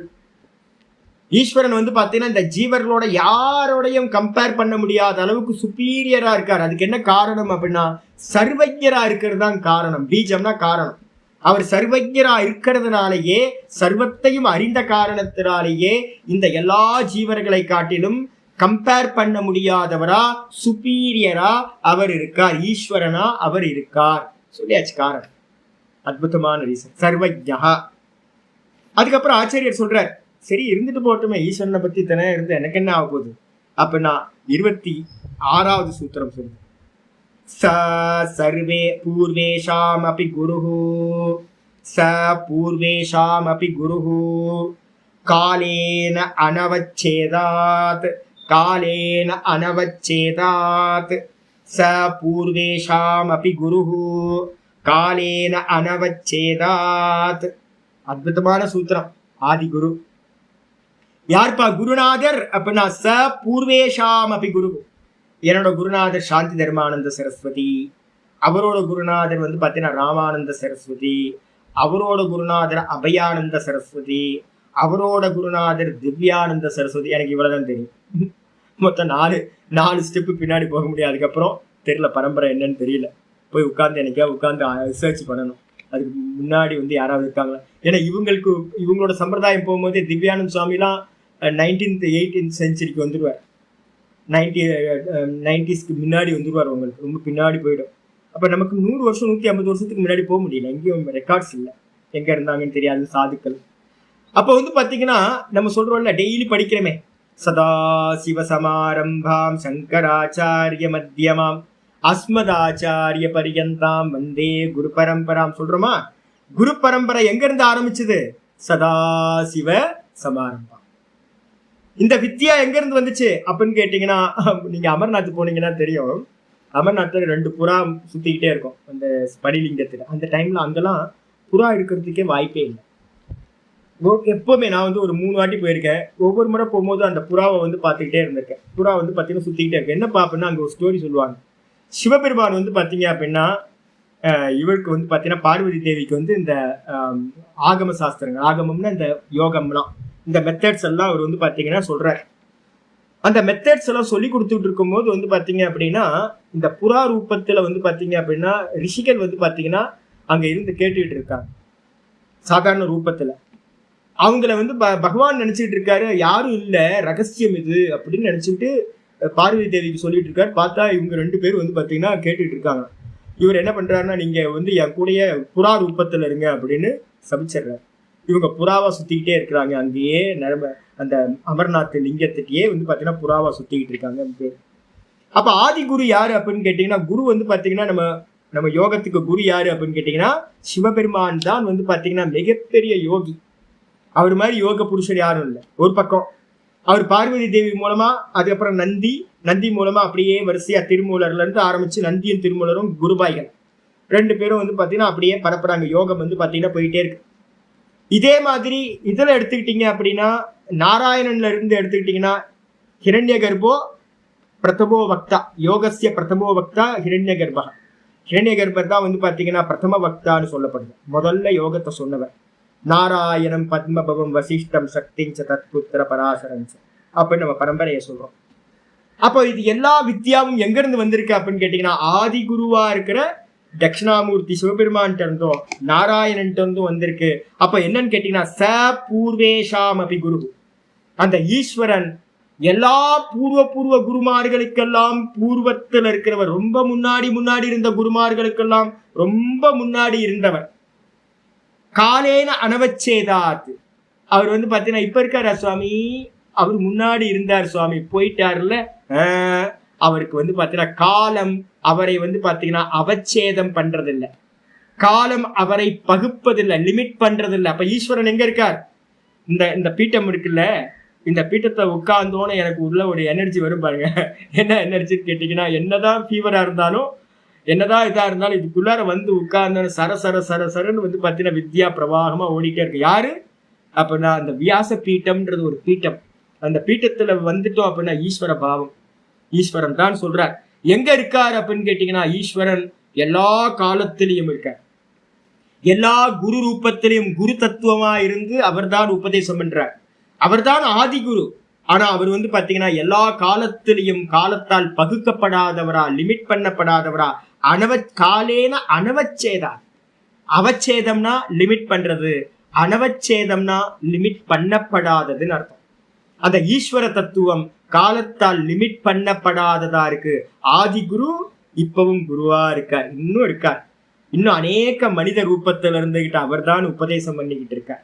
அதனால்தான் நம்ம பாத்தீங்கன்னா சதாசிவ சமாரம்பாம் சங்கராச்சாரிய மத்தியமாம் அஸ்மதாச்சாரிய பரியந்தாம் வந்தே குரு பரம்பராம் சொல்றோம். குருமார்களோட ரூபம் மாறலாம், ஆனா அவங்களுக்குள்ள இருக்கக்கூடிய அந்த குரு தத்துவம் மாறவே மாறாது. குரு ஈஸ்வரன் தான் குருநாதர். அவர் தான் பாத்தீங்கன்னா பல ஈஸ்வர ஜீவர்களுக்கு அனுகிரகம் பண்றதுக்காக மனுஷ ரூபத்துல வேற வேற ரூபத்துல வரார் அப்படின்னு நம்ம புரிஞ்சுக்கணும். அதுக்கப்புறம் சரி, அந்த ஈஸ்வரனை சொல்லியாச்சு சுவாமி, என்ன பண்றது? ஈஸ்வரனை சரணாகதி பண்ணணும், சரணாகதி பண்ணணும், ஊர்ல இருக்க எல்லாம் சொல்லிட்டு இருக்காங்க சுவாமி, சரணாகதி பண்ணணும், சரணாகதி பண்ணணும் அப்படின்னு. என்கிட்ட ஒருத்தர் பேசுவார், ஒரு ஐயங்கார் பேசுவார், சாமி நான் சரணாகதி பண்ணிட்டேன், இது எத்தனாவது முறை என்கிட்ட சொல்றது? நான் கேட்பேன், எத்தனாவது முறை சொல்றீங்க அப்படின்னு. அவரு 10 வருஷமா சொல்லிட்டே இருக்காரு, நான் சரணாகதி பண்ணிட்டேன், சரணாகதி பண்ணிட்டேன். பண்ணவே இல்லை, ஒண்ணுமே பண்ணல. அப்ப என்ன அர்த்தம் அப்படின்னு கேட்டீங்கன்னா, வார்த்தையிலெல்லாம் சரணாகதி இல்லை சாமி, சர்வபாவேனன்னு ஒரு வார்த்தை இருக்கு. ஈஸ்வரன்ட்ட பாத்தீங்கன்னா காயத்தினால, வாக்குனால, மனசுனால, புத்தினால, எல்லா பாவத்திலையும் நீங்க என்ன பண்ணணும்? சரணாகதி பண்ணணும். காயேன வாச்சா மனசேந்திரியைர்வா புத்தியாத்மனாவா பிரகிருதே சுபாவா கரோமி யத்யத் சகலம் பரஸ்மை நாராயணாயேதி சமர்ப்பயாமி. எல்லா முறையிலையும் மெத்தட்லயும் நம்ம இது பண்ணணும். அதுக்கு ஏதாவது ஒரு உபாயம் இருக்கா சுவாமி சரணாகதி பண்றதுக்கு அப்படின்னு கேட்டீங்கன்னா, ரொம்ப அருமையான உபாயம் ஆரம்பிக்கிறார். இந்த ஈஸ்வரன் ஈஸ்வரன் சொல்றமே, அவரோட பேர் என்ன சுவாமி அப்படின்னா ஆரம்பிக்குது 27வது சூத்திரம். தஸ்ய வாச்சகஹ பிரணவஹ, தஸ்ய வாச்சகஹ பிரணவஹ, தஸ்ய வாச்சகஹ பிரணவஹ, தஸ்ய ஈஸ்வரஸ்ய. அந்த ஈஸ்வரனுக்கு பாத்தீங்கன்னா பெயர். வாச்சகம் அப்படின்னா வாச்சியம்னா வஸ்து, வாச்சகம்னா பேர். அந்த ஈஸ்வரனுடைய வாச்சகம் பேர் என்னப்பா அப்படின்னா பிரணவம். பிரகிருஷ்ட ரூபேன நவதி அவதி இது பிரணவம். நல்ல முறையில நம்மளை பாத்தீங்க அப்படின்னா காக்குறது எதுவோ, ப்ரொடெக்ட் பண்றது எதுவோ, அதுக்கு பேர் பிரணவம்னு பேரு. அந்த பரமாத்மாவோட பேரு பிரணவம். பிரகிருஷ்ட ரூபேன நூயதே ஸ்தூயதே இது பிரணவஹா. நல்ல முறையில ஈஸ்வரனை ஸ்துதி பண்ணணும் அப்படின்னா நூயத்தே, பிரகிருஷ்ட ரூபேன நூயத்தே ஸ்தூயத்தே. நூயத்தே அப்படின்னா நவ இருக்குல்ல, அதுக்கு பேர் பாத்தீங்கன்னா நூன்ற தாத்து, அதுல இருந்து நூயத்தே. நூயத்தேன்றதுக்கு மீனிங் ஸ்தூயத்தே. பரமாத்மாவை நீங்க ஸ்துதி பண்ணணும் அப்படின்னா, இந்த ஸ்தோத்திரங்கள்லாம் நிறைய இருக்குல்ல, எனக்கு ஒன்றும் தெரியாது சுவாமி, எல்லாத்தையும் தூக்கி ஓரமா போடுங்க. பிரணவம் மாதிரியான பெஸ்ட் ஸ்துதி ஈஸ்வரனுக்கு இல்லவே இல்லை. அப்ப பிரணவத்தினாலதான் பாத்தீங்கன்னா நல்ல முறையில ஈஸ்வரனை நம்ம என்ன பண்ண முடியும்? ஸ்துதி பண்ண முடியும். அதை பண்ண நமக்கு என்ன கிடைக்கும் சுவாமி அப்படின்னு கேட்டீங்கன்னா, அது உங்களை ப்ரொடெக்ட் பண்ணும், உங்களை பாத்தீங்கன்னா காக்கக்கூடியது சம்சாரத்திலிருந்து. அதனால தஸ்ய வாச்சக பிரணவஹா, அந்த ஈஸ்வரனுடைய நாமம் பிரணவம். சரி, பிரணவத்தை என்ன பண்ணணும் சுவாமி? அவர் பேரை சொன்னதுக்கு பிறகு முக்கியமான சூத்திரம் 28வது சூத்திரம். தஜ்ஜபஹா ததர்த்த பாவனம், தஜ்ஜபஹா ததர்த்த பாவனம், தஜ்ஜபஹா ததர்த்த பாவனம். தத்து ஜபஹ, ஓங்காரத்தை என்ன பண்ணணும்? ஜபிக்கணும். ஜபிக்கிற மெத்தட்லாம் நான் பாத்தீங்கன்னா ஸ்தூலம் சூக்ஷ்மம் காரணம்லாம் உங்களுக்கு நல்லா சொல்லியாச்சு. அதர்வசிகோபனிஷத்துல பாத்தீங்கன்னா நிறைய சொல்லியாச்சு. அது இல்லாம ஓங்கார உபாசனை நிறைய எடுத்தாச்சு. அப்ப பாத்தீங்கன்னா ஓங்காரத்தை ஒரு நல்ல குருநாதர் மூலமா என்ன பண்ணணும்? நல்லா கேட்டு தெரிஞ்சு எந்த மெத்தட்ல பண்ணணும் அப்படின்னு அந்த ஓங்காரத்தை ஜபிக்கணும். ஜபிக்கணும்னா எப்படி?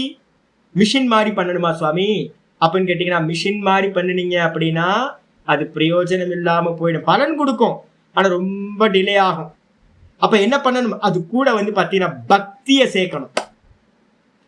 அப்போ கர்மம், வெறும் ஜபம் பண்ணினீங்கன்னா கர்மம் ஆயிடுது, ரிச்சுவல் மாதிரி ஆயிடும், சடங்கு ஆயிடும். அது கூட பாவனையை சேர்த்தீங்க அப்படின்னா பக்தி ஆயிடுது.